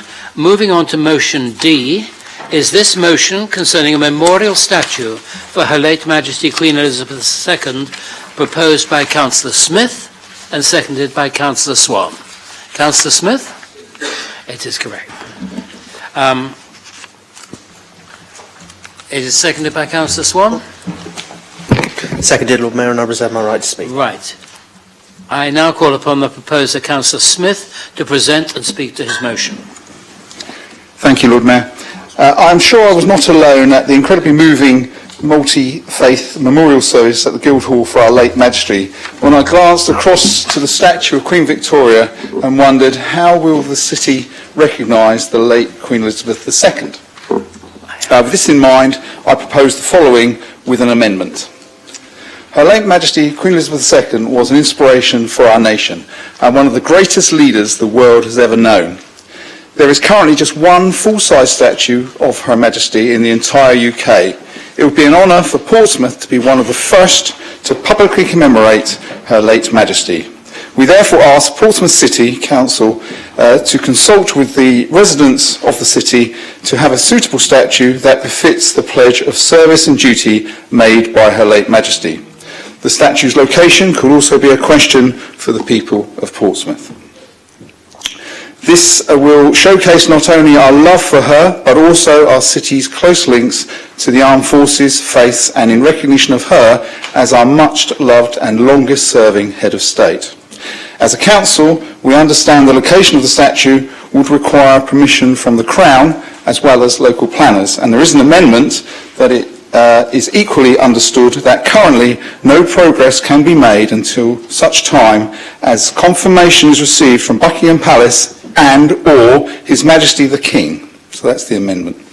The Council believes this statute, if confirmation given, will be a fitting tribute to Her late Majesty and recognises the historical importance of this memorial statue and its social and educational potential as a symbol of her devotion to duty and standing as the nation's greatest diplomat.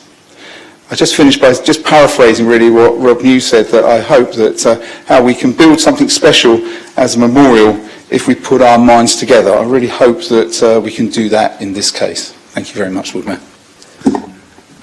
It is somewhat unusual to have a proposer accept an amendment before the amendment has even been put, but there we are. I have an amendment standing in the name of Councillor Scott Pater Harris, which I would like to have distributed.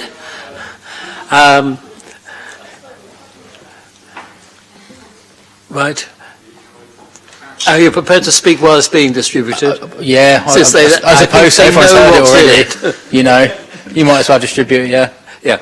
Can you please distribute it? Councillor Pater Harris. Anyway, Councillor Smith, what have you got on your notes for the amendment? Because I haven't got it here.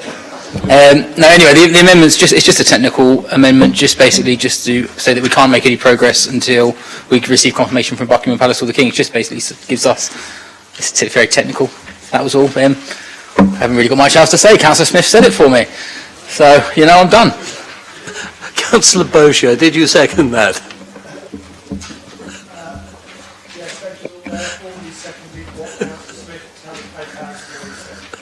Right. Thank you very much, Councillor Bosher. Councillor Verner-Jackson.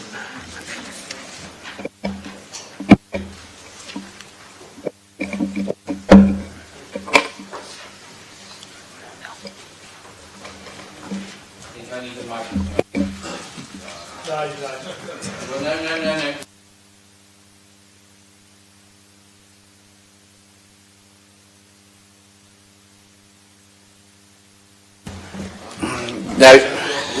Oh, I'm glad. No, thank you very much. So, first of all, can I thank the movers and seconders of the motion for bringing this forward, and also the people with the amendment. I think this is an entirely sensible thing for us to be looking at.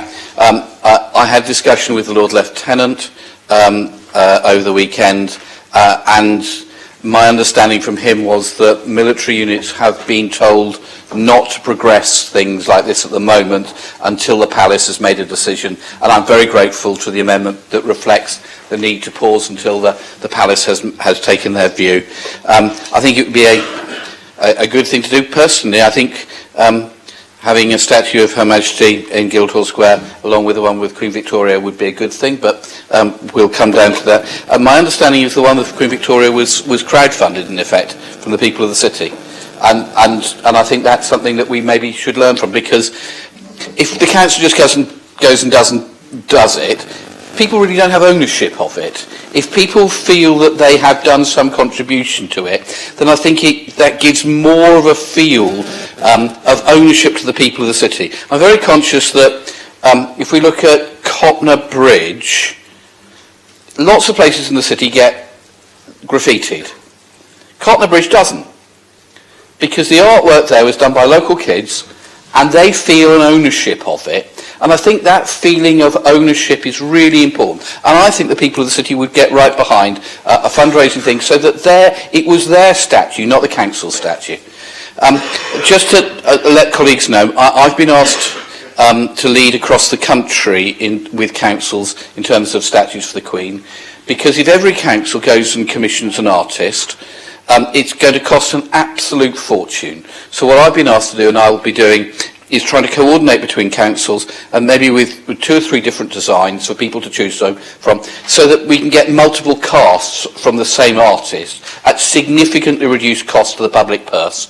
And that, I hope, will mean that we can have more monuments to Her Majesty, who did such a great job across this country, but representing us across the world. So my Lord Mayor, I hope we'll be part of that, and many thanks for bringing this to our motion towards us today. So I hope we can all support it. Thank you, Lord Mayor.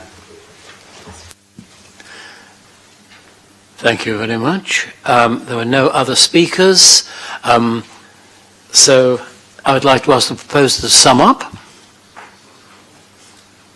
And also to indicate formally whether he accepts the amendment. Yes, I certainly do. I think it's marvellous, the amendment.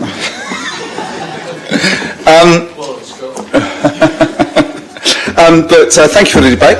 Thank you, Councillor Gerald Vernon Jackson, for that. I've written down beforehand things to consider: funding, logistics of it, engagement of the people. It'd be great if we could get the evening news involved maybe in that, taking ownership, crowdfunding obviously would be great, and taking that forward. So thank you for those things. Hope it goes forward. Thank you. Right. We then need to put the substantive motion to the vote. Will those in favour please indicate?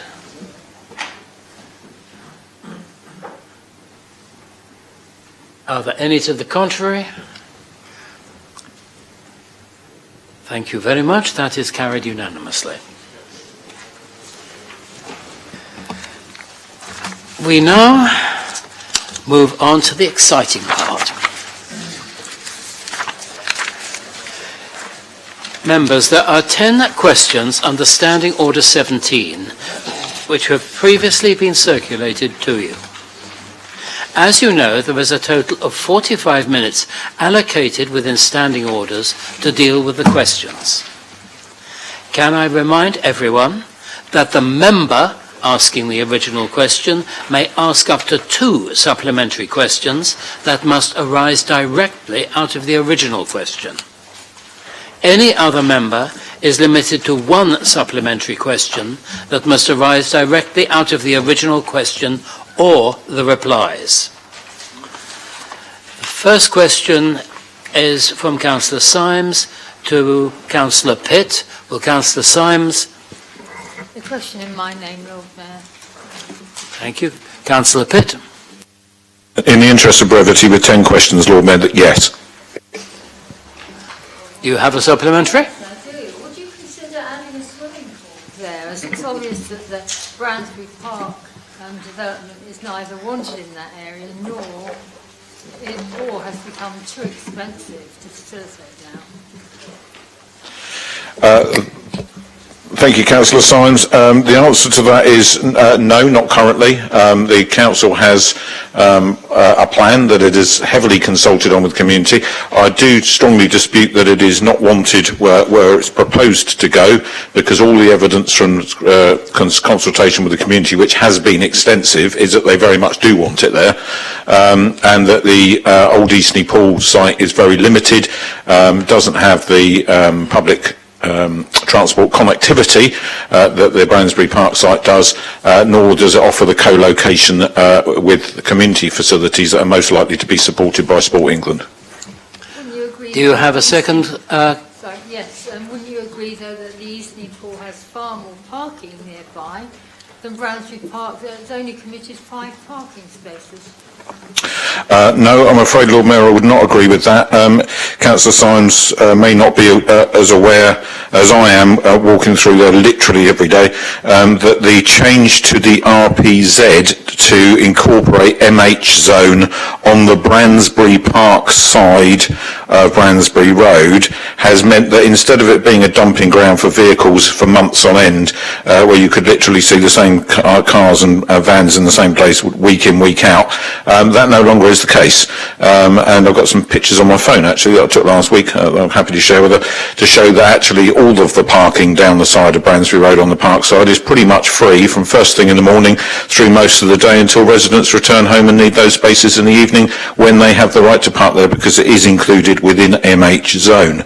Whereas at Eastney Pool it was limited to a total of 16 spaces, 4 or 5 of which were often taken by staff, the remainder of which had to pay premium prices to park on the seafront. So with work still to do, Bransbury is still looking like a more attractive option. Councillor Peter Harris.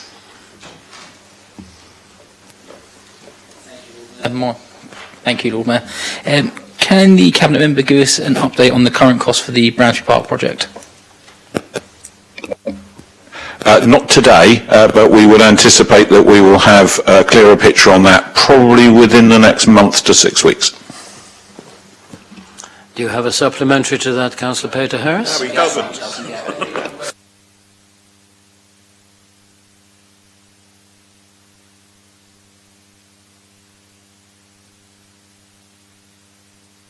Okay. Councillor Brent? Thank you, Lord Mayor. It's a question that's come from the response about the Brandsbury facility. What does the Cabinet member believe that the traffic infrastructure, or what increase in traffic will there be due to the new leisure facility in Brandsbury? Can't answer that definitively today. Modelling has been done and is forming part of what will then come forward as a planning application and will be teased out as part of the planning process. Quite a lot of investigation has been done about how people will access the centre. We know it will be very popular with the local community in particular, and a lot of walking and cycling, as I mentioned, also public transport. It's important to note that some of the problems faced by local schools at the moment, for example, Fernhurst in Francis Avenue, in order to get their kids to a swimming pool, and this was the case before, when the Pyramids and Eastney Pool were still open, because of the location of Eastney Pool, used to walk their children to Fratton Station, put them on a train and take them to Havant in order to swim. So the location at Brandsbury has been warmly greeted by all those local schools, who will be a big part of its user group, and therefore that's something that's a particular note to us, but obviously, as is absolutely necessary and appropriate as part of the planning application, full traffic data and assessments will be included. Councillor John Smith. Can the Cabinet member please share the information about the data, about the popularity of it in Milton and Eastney, please? I'm disappointed that Councillor Smith is not already aware of the data and has viewed it as part of the public decision-making process that has taken place as this project's been developed. It's out there, it's published, it's on the Council's website. Councillor Mason. Not personally. Councillor Lee Mason. Thank you very much, Lord Mayor. Since the Cabinet member has indicated that there won't be a problem during the day when the centre has been used for parking, but all the parking will disappear in the evenings, is he now suggesting that it will be a daytime-only centre, or will it be a problem for those in the evening? And could you be a bit more clear on this, please? You think I was up for election, Lord Mayor? This is clearly a let's just all attack the parking situation in Eastney debacle, and as I've made absolutely clear, a proper traffic assessment on the use of the centre will be included as part of the planning application. You all know this, it's just games playing, and no, Councillor Mason, it does not mean that the centre will not be open in the evening.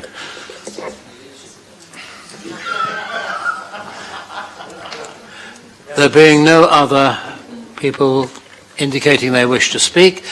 Question 2, Councillor Swan to Councillor Barrett. Thank you, Lord Mayor. Question 2 in my name. Thank you very much. Just to give you a bit of background, the Council, through Gold, took a strategic decision as a mark of respect for Her Majesty Queen Elizabeth, the Second State Funeral, to suspend all non-critical services on the 19th of September. This has therefore resulted in suspension of waste collection services and the closure of Portsmouth Household Waste Recycling Centre that day. In order to accommodate suspension of the service, all waste collections for rubbish, recycling, food waste and garden waste were planned to be pushed back by 1 day starting on the 20th of September. An additional waste collection planned to take place on the 24th of September. Communications were issued to residents through a website update and social media to inform them of those changes. The waste management team and BIFA then worked hard to ensure resource was available to operate collections on the 24th of September at extremely short notice. Collection crews are not actually contracted to work on a Saturday. I'm sure you appreciate that many of the staff had prior engagements and family commitments.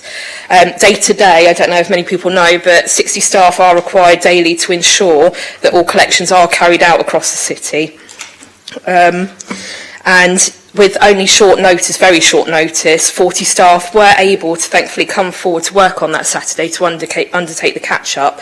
I do want to personally thank all the staff that were able to come in at short notice as well.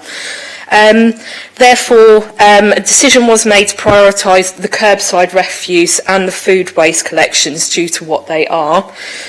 Further communications were issued to residents on the 22nd of September through a website update and social media again, informing them that recycling would not be collected on the 24th. This communication also asked residents to retain all the recycling that they had until the next collection date on the 7th, and that any of that recycling would be taken on the additional next collection day. And further social media was issued in the subsequent weeks to make sure people were reminded of that. Unfortunately, Monday the 26th of September, the Waste Services was then back into another collection week.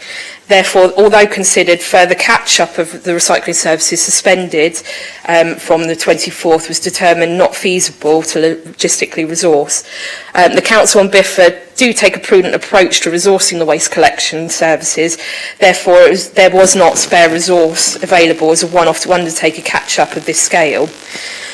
Just for a bit of background as well, the 2022-23 Christmas collection day changes this year, they were negotiated, planned and agreed during August of this year. That was to give collection crews and waste disposal partners a good 4 months notice of the different working arrangements, and it also allows our residents to be notified via the Christmas flagship and website updates and social media from now onwards, and of course closer to Christmas.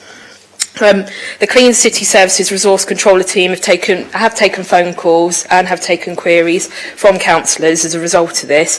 However, after an explanation, the majority of residents have been understanding of the unique circumstances which did lead to this collection suspension. I just wanted to confirm I have spoken with the waste management team to triple check, and they have confirmed as of today, as of the 7th of October, all outstanding collections were collected, and they also collected all the additional recycling that was left out as well. We were happy to take that. All councillors were alerted to the issues we faced via email on the 22nd, and I think it's very important that I mention that I am thankful to all those councillors and the residents who were supportive, patient and understanding of the unusual circumstances that meant a delay in collection of recycling in some areas of the city, but it also meant that those waste collection crews were able to mourn the Queen as well.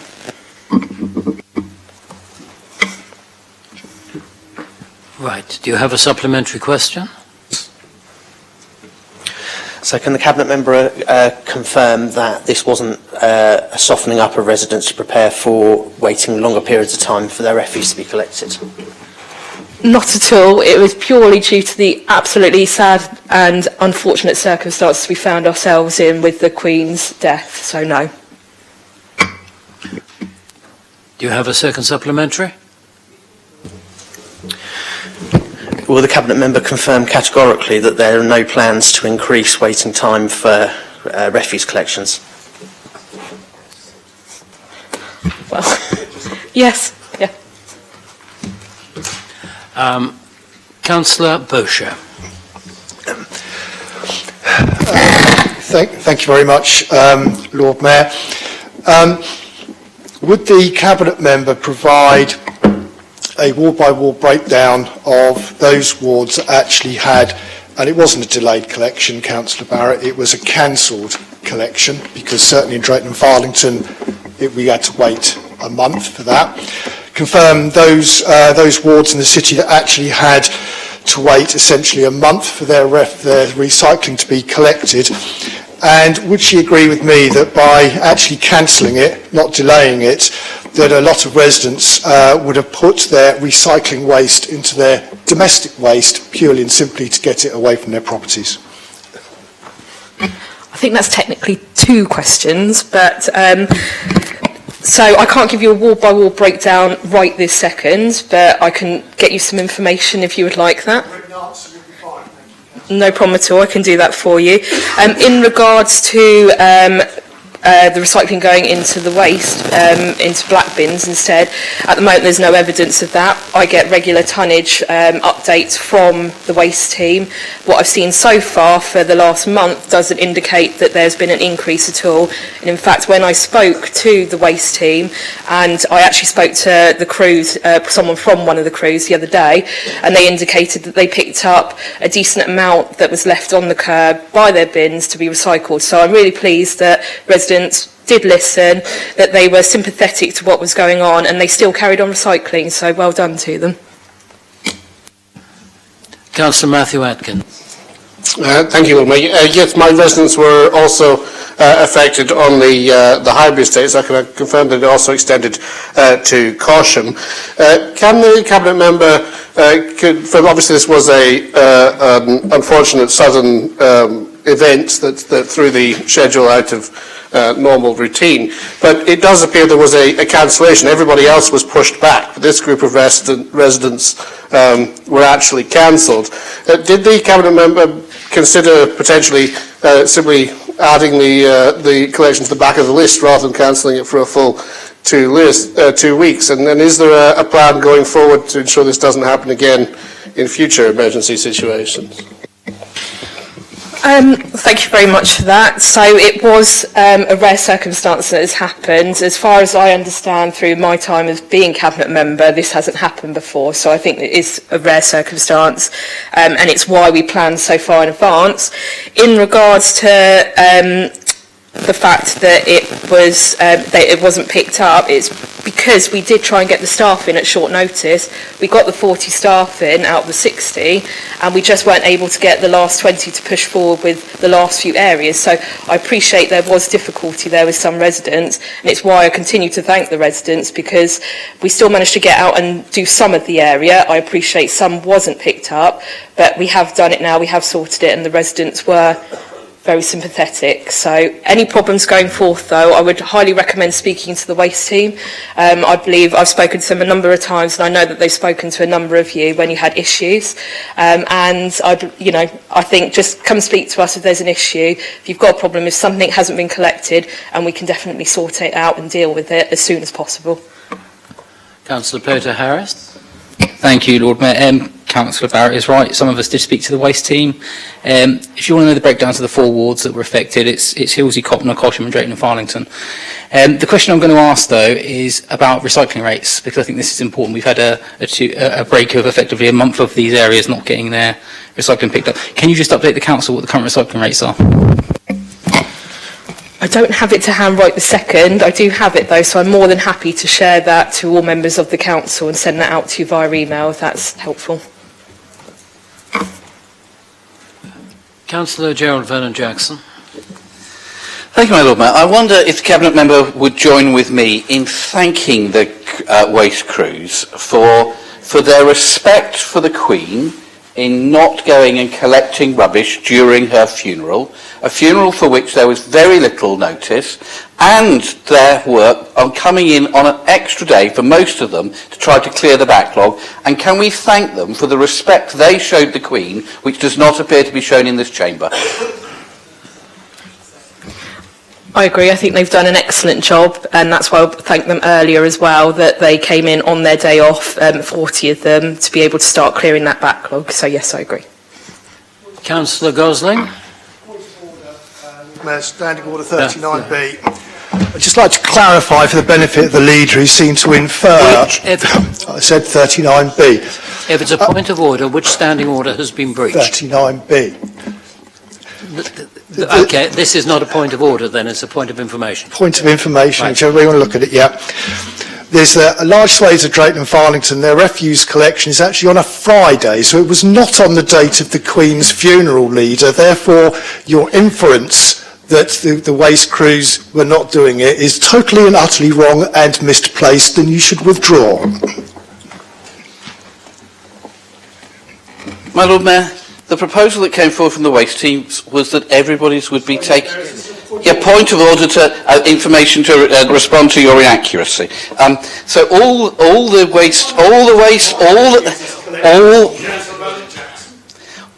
waste rounds were delayed by 1 day, So Monday ones were collected on Tuesday, Tuesday ones on Wednesday. Therefore, Friday ones were collected on Saturday. And it's incredible that we managed to get 40 out of the 60 guys to come in. Right. And I think we should be extremely grateful for them doing so. Right.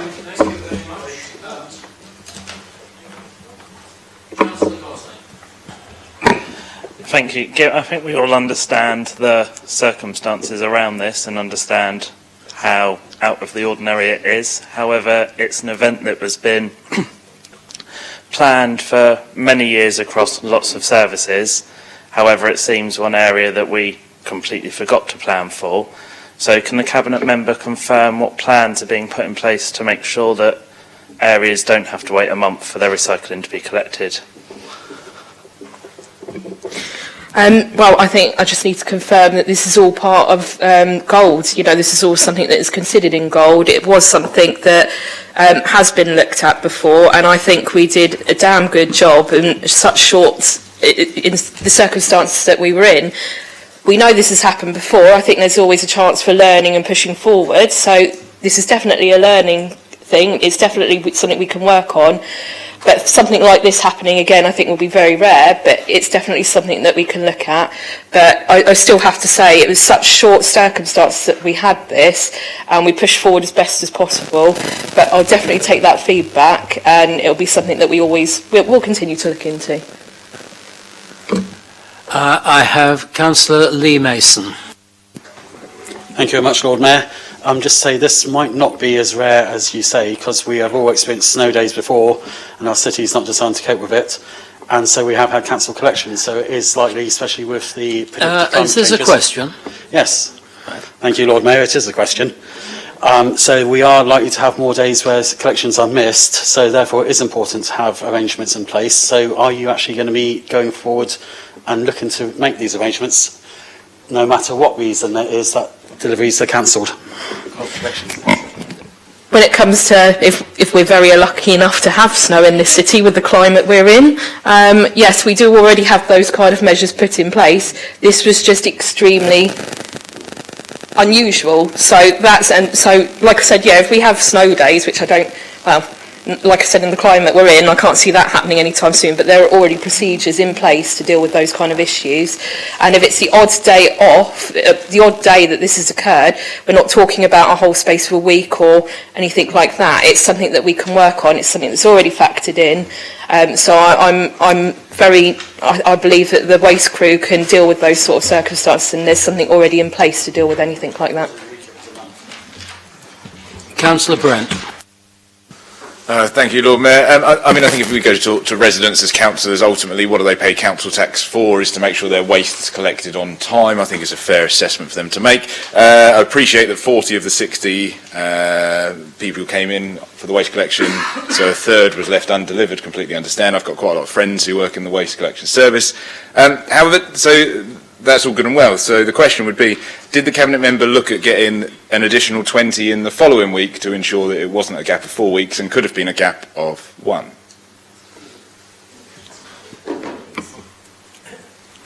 Well, as Councillor Lynn Stagger said, you know, we'll have to look at extra lorries. It's that additional work crew that we have to come in. If you're asking them to come in on a Saturday again, then we're going to have to look at that going forward. So, you know, there's lots of circumstances to think about that, but it was what it was. Thank you for that. I would remind members that we have a number of questions and only 20 minutes left. I would therefore ask members to be very succinct in asking their questions. The next question is from Councillor Weems, to be answered by Councillor Sanders. Question number 3 in my name, Lord Mayor. Thank you, Councillor Weems, for this question. Yes, I can update colleagues on the current financial position of this project. Firstly, I'm grateful to colleagues for agreeing to fund this scheme. Despite what the Chancellor would describe as a little turbulence in the market, deconstruction is still expected to be within budget and on time. Indeed, I'm told that Leamington House will be fully deconstructed on Friday. The scheme, and with it the financial position I mentioned, as colleagues, and not all of you may know, it has been guided by two principles. Firstly, that there will not be fewer council homes at the end of this project than there were at the start, and secondly, that the scheme must be viable. Within that, the team is also aware that rents must be as low as possible and homes must be as green as possible. We were also clear that after so many false dawns, local people should be in charge of their futures. We rejected the approach of people like Walter Mentor, who presented pipe dreams to local people rather than make them part of the future. And people in Somerstown have responded astonishingly to this. The community panel has come up with plans that give a real chance of making the area a place people want to go to, not stay away from. Now, in doing that, that's also helped the financial position because we've been able to have positive conversations with Homes England and have more than a reasonable expectation of securing affordable homes grant from them, and are also looking to secure infrastructure funding too. I can assert the former, in part because Homes England is using its own money to carry out due diligence on this project, something it would not do if it didn't agree with our view, I think. So as of today, I do not believe that we will exceed the financial threshold council has agreed to. We will look at final costs over the next few months and expect the planning process to start later this year. The only thing that could change that is something that none of us are responsible for and none of us really want, which are the current market conditions. The events of the last 2 weeks, if left unresolved, especially the Bank of England statement today of a continued material risk to the UK, if left unresolved, has a real chance to affect my assessment of this project. If government, for instance, continues to freeze the local housing allowance rather than honour its manifesto commitments, that minimises future renting income from affordable homes, so affecting viability. I hope we get clarity on that in the Chancellor's statement on Halloween. If planning reform cuts affordable homes requirements or Homes England's budget is cut on Halloween, that may also affect viability. If interest rates stay at the level they are, that affects borrowing costs for everybody, and again, that affects viability. And it also impacts inflation too. Now, these circumstances affect all councils. They affect all development projects. Indeed, any project geared towards growing our city and our country. And I say, nobody, even our Conservative colleagues, are responsible for, I'm not blaming our Conservative colleagues here for this, that they may have their own views about it. I heard a few in your conference in Birmingham about it, frankly, because we all want our country to get better. I want this bit of Somerstown to grow. I believe at the moment the scheme will be viable, but I also want to be straight with colleagues and explain the potential impact that the current market conditions may have on this scheme. And that'll be a shame, because the plans local people have put together, with all of us working together behind it, are a real chance to make this part of our city so much better. I hope that's an update, Daniel. Councillor Williams, do you have supplementary? Yes, thank you for the update, Councillor Saunders. It's really useful. I've only got one question thus far, is why are council homes important in this scheme, specifically affordable ones too, but not in others across the city? I hope that affordable... Well, I have to differentiate between private developers doing planning and what the council does. The first thing was we took out 272 households from their homes because it wasn't as safe as I thought it was going to be. We put tenant safety first. That's the first thing. To cut the number of council homes as a result is, frankly, in my view, an insult. So that is the first piece of criteria. I would disagree with your assessment about some affordable homes developments across the city, but we've only got 18 minutes left and I want more people to ask more questions, including yourself. So I think that's the first thing. And I think secondly, we have a plan to build council housing in the city. We're buying back over 300 council homes in the city. That's something I'm very proud of, something this Liberal Democrat administration has chosen to do. We don't have to do it, but we've chosen to do it because it's the right thing to do. What I don't want is the chaos that we currently see outside, which is nobody's fault in this room, actually impact on those decisions. I'm happy to chat with you afterwards, Daniel, on the schemes you're worried about. I may or may not be able to answer your questions. Do you have a second supplementary? No? Right. Councillor Peter Harris. Thank you, Lord Mayor. Councillor Saunders, would you be able to update the council if it's an ambition to ensure that the new 272 homes that will be provided at Horatio and Leamington will be at social rent or at affordable rent? What's your ambition on that?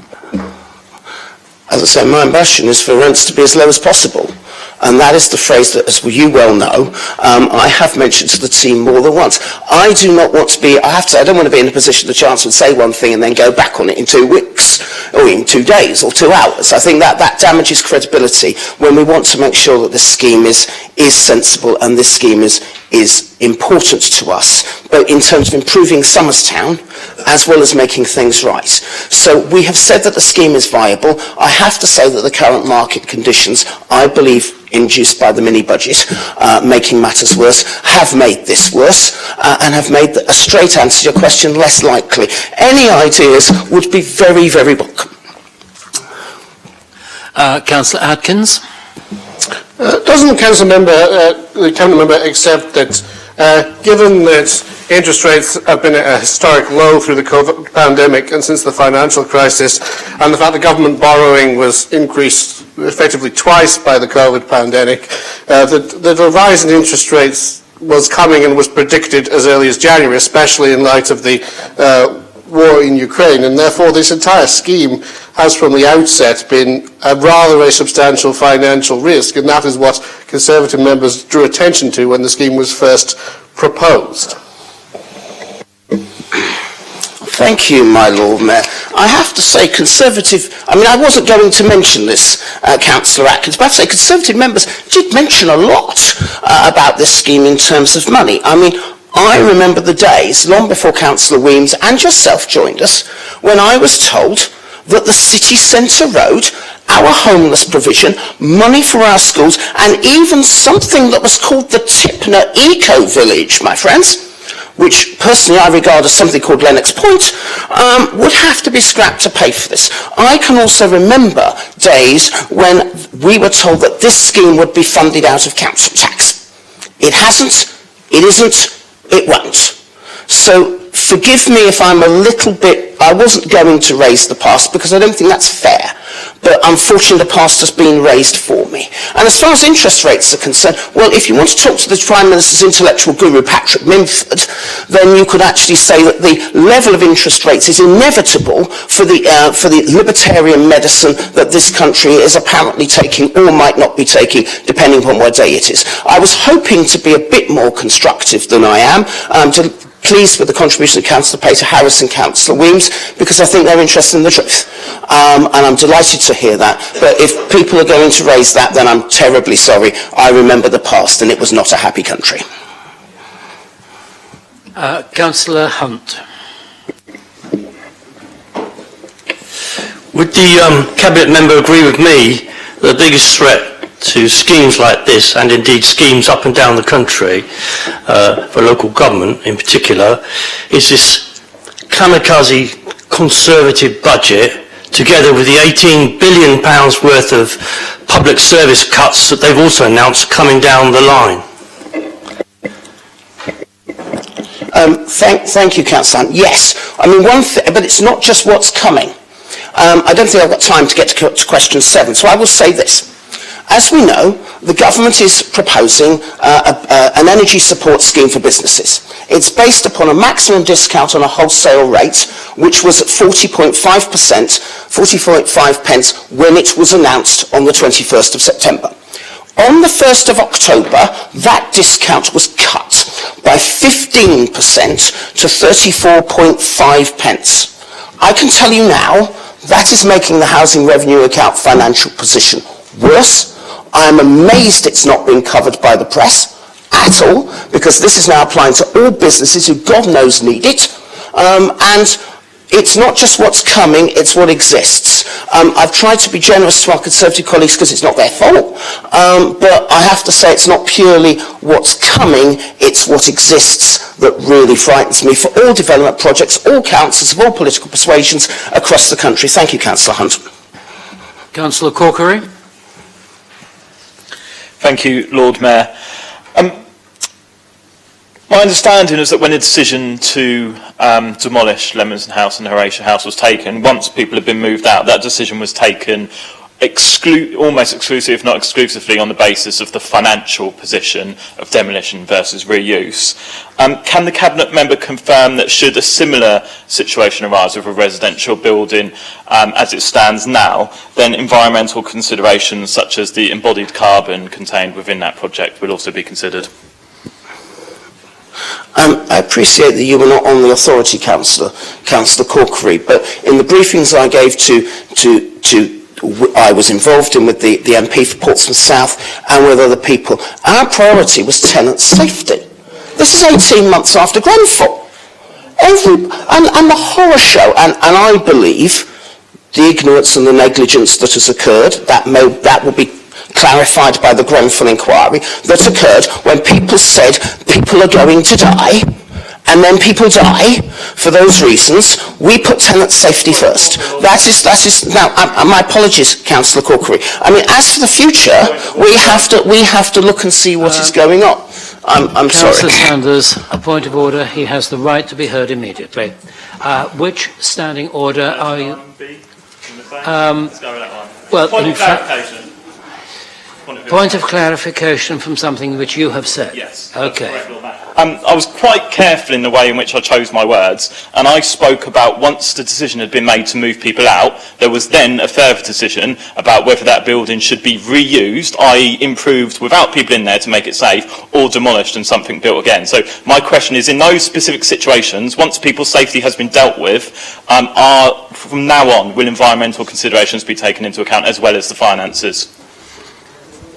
Thank you for that. Okay, and my apologies, Carl, for mishearing you. I'm sorry I'm misunderstanding you.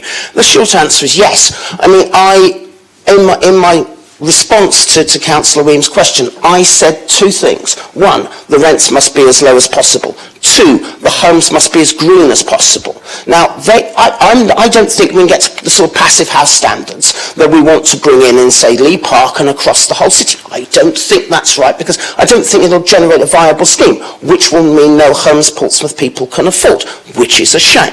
But yes, environmental considerations have been a key part of the community panel work. They've been a key part of the plans. Will they go far enough for you and me? I don't think so, but I think it is absolutely right that environmental considerations are part of the plan. Right, thank you. Question 4, Councillor Bosher to Councillor Stagg. Thank you very much, Lord Mayor. Question number 4 standing in my name. Thank you, Councillor Bosher. In fact, we're not progressing any low traffic neighbourhoods in the city at all. We're taking an entirely different approach to it, and that's based on looking at what's gone on in other parts of the country, and there's been quite a bit of negative reaction to some of them, some of the schemes. We didn't want that to happen, so we're looking at having full engagement with local residents, local businesses and people who are using the area. And in fact, we're starting off on next Monday. There's an informal survey going on, and this is, as I say, for residents, for businesses and for people who work in the area, so go through the area. That will last until the 27th of October, and there will be then an open sort of forum meeting in Priory School between 2 and 7 o'clock. So if anybody wants to go to that, they are very welcome to do so. And from that, they will then get ideas from people of what the problems are in the area as far as traffic is concerned. We've had lots of complaints over the years, and there have been lots of accidents in the area. The area, by the way, is between Talbot Road and Fawcett Road. There have been lots of accidents there for pedestrians and cyclists in particular.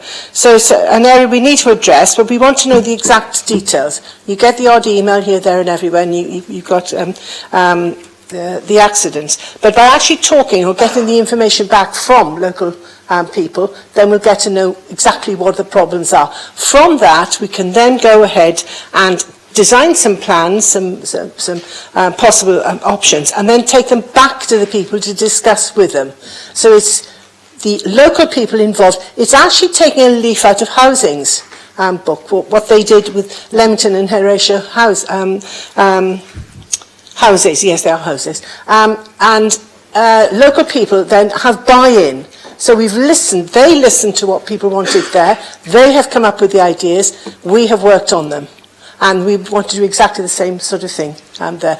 And then, depending on how well that works, how it's received, that can be rolled out across the city as and where it's requested by local people. It's not something we want to impose.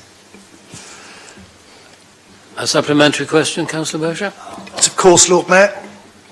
I'd like to thank the Cabinet member for a pretty concise and detailed response.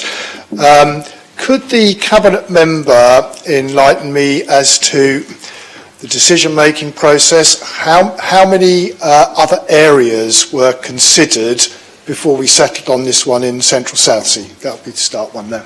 As far as I'm aware, none, because we haven't had any requests. Well, I haven't had any requests from any other areas.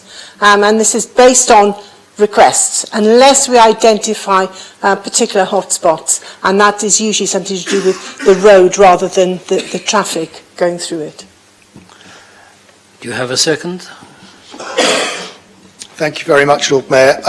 Could the Cabinet member therefore provide me with perhaps an officer information report on how they actually decided this and whether they had any requests from other areas of the city before settling on the Central Southsea one? Certainly will do. Councillor Gerarda. Thank you, Lord Mayor. I just wanted to ask if the Cabinet member could confirm that the Labour councillors for Central Southsea will be included continuously in the consultation and introduction of the LTN. I ask only because we only received an email yesterday to say that consultation was beginning next week, and also we've had no involvement at all in the draft of the survey, which I think is a shame that we weren't involved in that. And there have been several occasions where Councillor Fielding and I have been cut out of traffic and transportation projects within the ward and received barely any notice or involvement in the planning of them, and we want this to be a success, and we have been working with those residents directly who have experienced severe road safety issues for about 18 months, so we really hope that we are completely included in this process. Thank you. Precisely, yes, totally agree. In fact, it was an oversight that you weren't included. I didn't know about it myself until yesterday, so it was an oversight. Councillor Heaney. Thank you, Lord Mayor. Over a year ago, my ward colleague and some local residents met with a council officer to discuss proposals for some measures in Richmond Road, because residents wanted to see less traffic in there. We were told the matter would be considered. There is a good deal of agreement within the residents because they've already consulted each other about it, and it appears from your previous answer that that scheme has somehow disappeared down a hole somewhere. Can you tell me what hope the residents have of their proposal, a relatively modest one, of being implemented? Well, we look at prioritising things, so there's a scale. There are points awarded for various aspects of any particular proposed scheme, and then they prioritise from the points that come out of that. And so this one is particularly, this has been going on for longer than 18 months. It's been going on, I mean, for, well, at least 10 years when I was the Cabinet member before. That area has been a problem area as far as traffic going through residential areas is concerned. But we've never had the money to do it, so that's why that one has come up now. Councillor Peter Harris. Thank you, Lord Mayor. Thank you, Councillor Heaney. Very good question. I'm just going to make a point of this being the, I don't want to call them low traffic neighbours because we don't like calling them that, because they're active Pompey neighbours, I think is the term we're calling them, because apparently low traffic neighbours are very unpopular in terms of they have a bad reputation. But what I'm going to ask is, as this is going to be the first one that the council is going to be undertaking, would it be possible for you to invite myself, Councillor Heaney, and the Central Southsea Ward councillors to just a briefing and a working group just to see how it works, what the implementation is and what the process is? I think that would be quite good. Yes, indeed. I don't know when my next briefing meeting is, but by all means, and we can set up a meeting. Yeah. You said Thursday. What? You said Thursday. Thursday.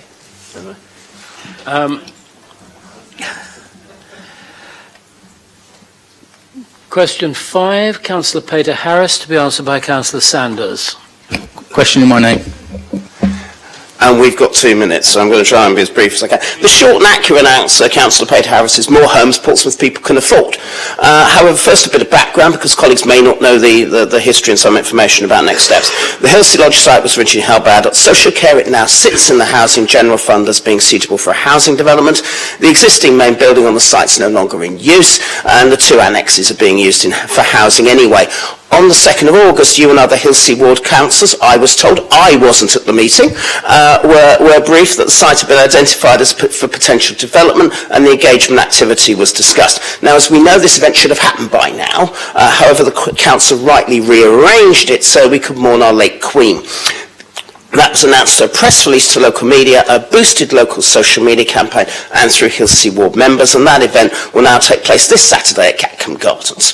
Having learnt from our approach in Somerstown and Paulsgrove, we'll be offering a variety of feedback methods, which I could do if I didn't have 45 seconds left. But there's also online surveys as well. People will be asked for their views on Hillsea Lodge and also Hillsea Lido too. And once feedback is in, we'll share that with local people and with ward councillors. I'll ensure the team keep ward members and also other housing portfolio members informed of the progress. Do you have a supplementary? I do. Could the cabinet member, would the cabinet member consider some form of sheltered housing on that site? Well, the short answer is yes, but it's not going to be up to me ultimately. We want to try and ensure that the views of local people are also taken on board. You will know from the Doyle Avenue development that was heavily changed, mainly because people wanted cars up there and more parking up there, heavily changed. So we'll take on board the feedback and we'll see what priorities are. We've also got to look and see what the priorities are on the waiting list, and I still think we've got 30 seconds. Right. Councillor Simpson, followed by Councillor Weems, who have indicated, and then I suspect we'll be running out of time. Thank you, Lord Mayor. Can the residents of Hillsey be reassured that the Hillsey Lodge will not become more housing as the schools are full and parking is limited?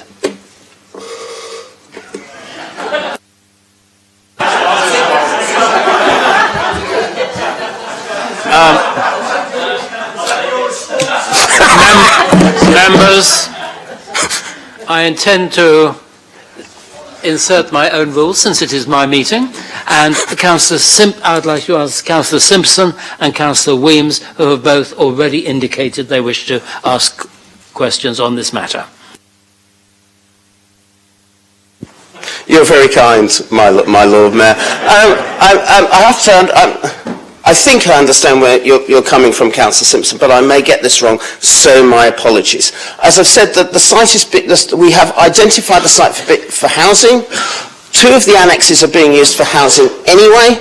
There is an argument because you and other councillors have come to me saying, look, I've got people that I want to move. We have a waiting list. We want to try and get that down. What I do want to say is that since your motion with regards to a community centre in Hillsey, both the housing and culture leisure teams have been looking to how to implement that. We now know more about the history, including the bar that got shut down in 2001. And the surveys which said that people in Hillsey didn't want another community centre, which was interested us greatly. So we're continuing to work with local people and local councils how we can honour that motion. We're working up information at the moment, but as we all know, the city needs more homes Portsmouth people can afford. I hope you're not against that, Councillor Simpson. I'm sure you're not, but that's what we will do, and that's what we will do at Hillsey Lodge, whilst trying to honour the motion that you put down. And finally, Councillor Weems. Thank you, Lord Mayor. How can residents be confident that the cabinet member will listen to their concerns, given that in other departments across the city council they're quite often ignored? And just an extra one: will he be there on Saturday? The answer to the second question is no, as I have a Baffins Pond Association meeting of trustees, which I will be involved in, and I may also be spending an hour at St Cuthbert's Church, which has a fantastic autumn fair, which I thoroughly recommend that everyone goes to in the city, because that will be utterly sensational. With regards to your first question, other people can answer for themselves. I hope that from the information that you've received about the projects around Horsey and Leamington, from what you've been told by Councillor Peter Harris and former Councillor Jonas around Doyle Avenue. I think the housing team does occasionally listen to people, and I think that's something that we've got to do across the piece in this council. I only hope the government listens as well. Right, members. Firstly, that concludes their 45 minutes. The remaining questions will receive a written answer. I would conclude by firstly thanking members for the courtesy which they have shown to the chair this afternoon, and secondly to invite all members to the parlour for some light refreshments since we have finished at a reasonable hour. So, thank you very much, ladies and gentlemen. That concludes this afternoon's meeting. Yes, Karen. No. I don't know, man.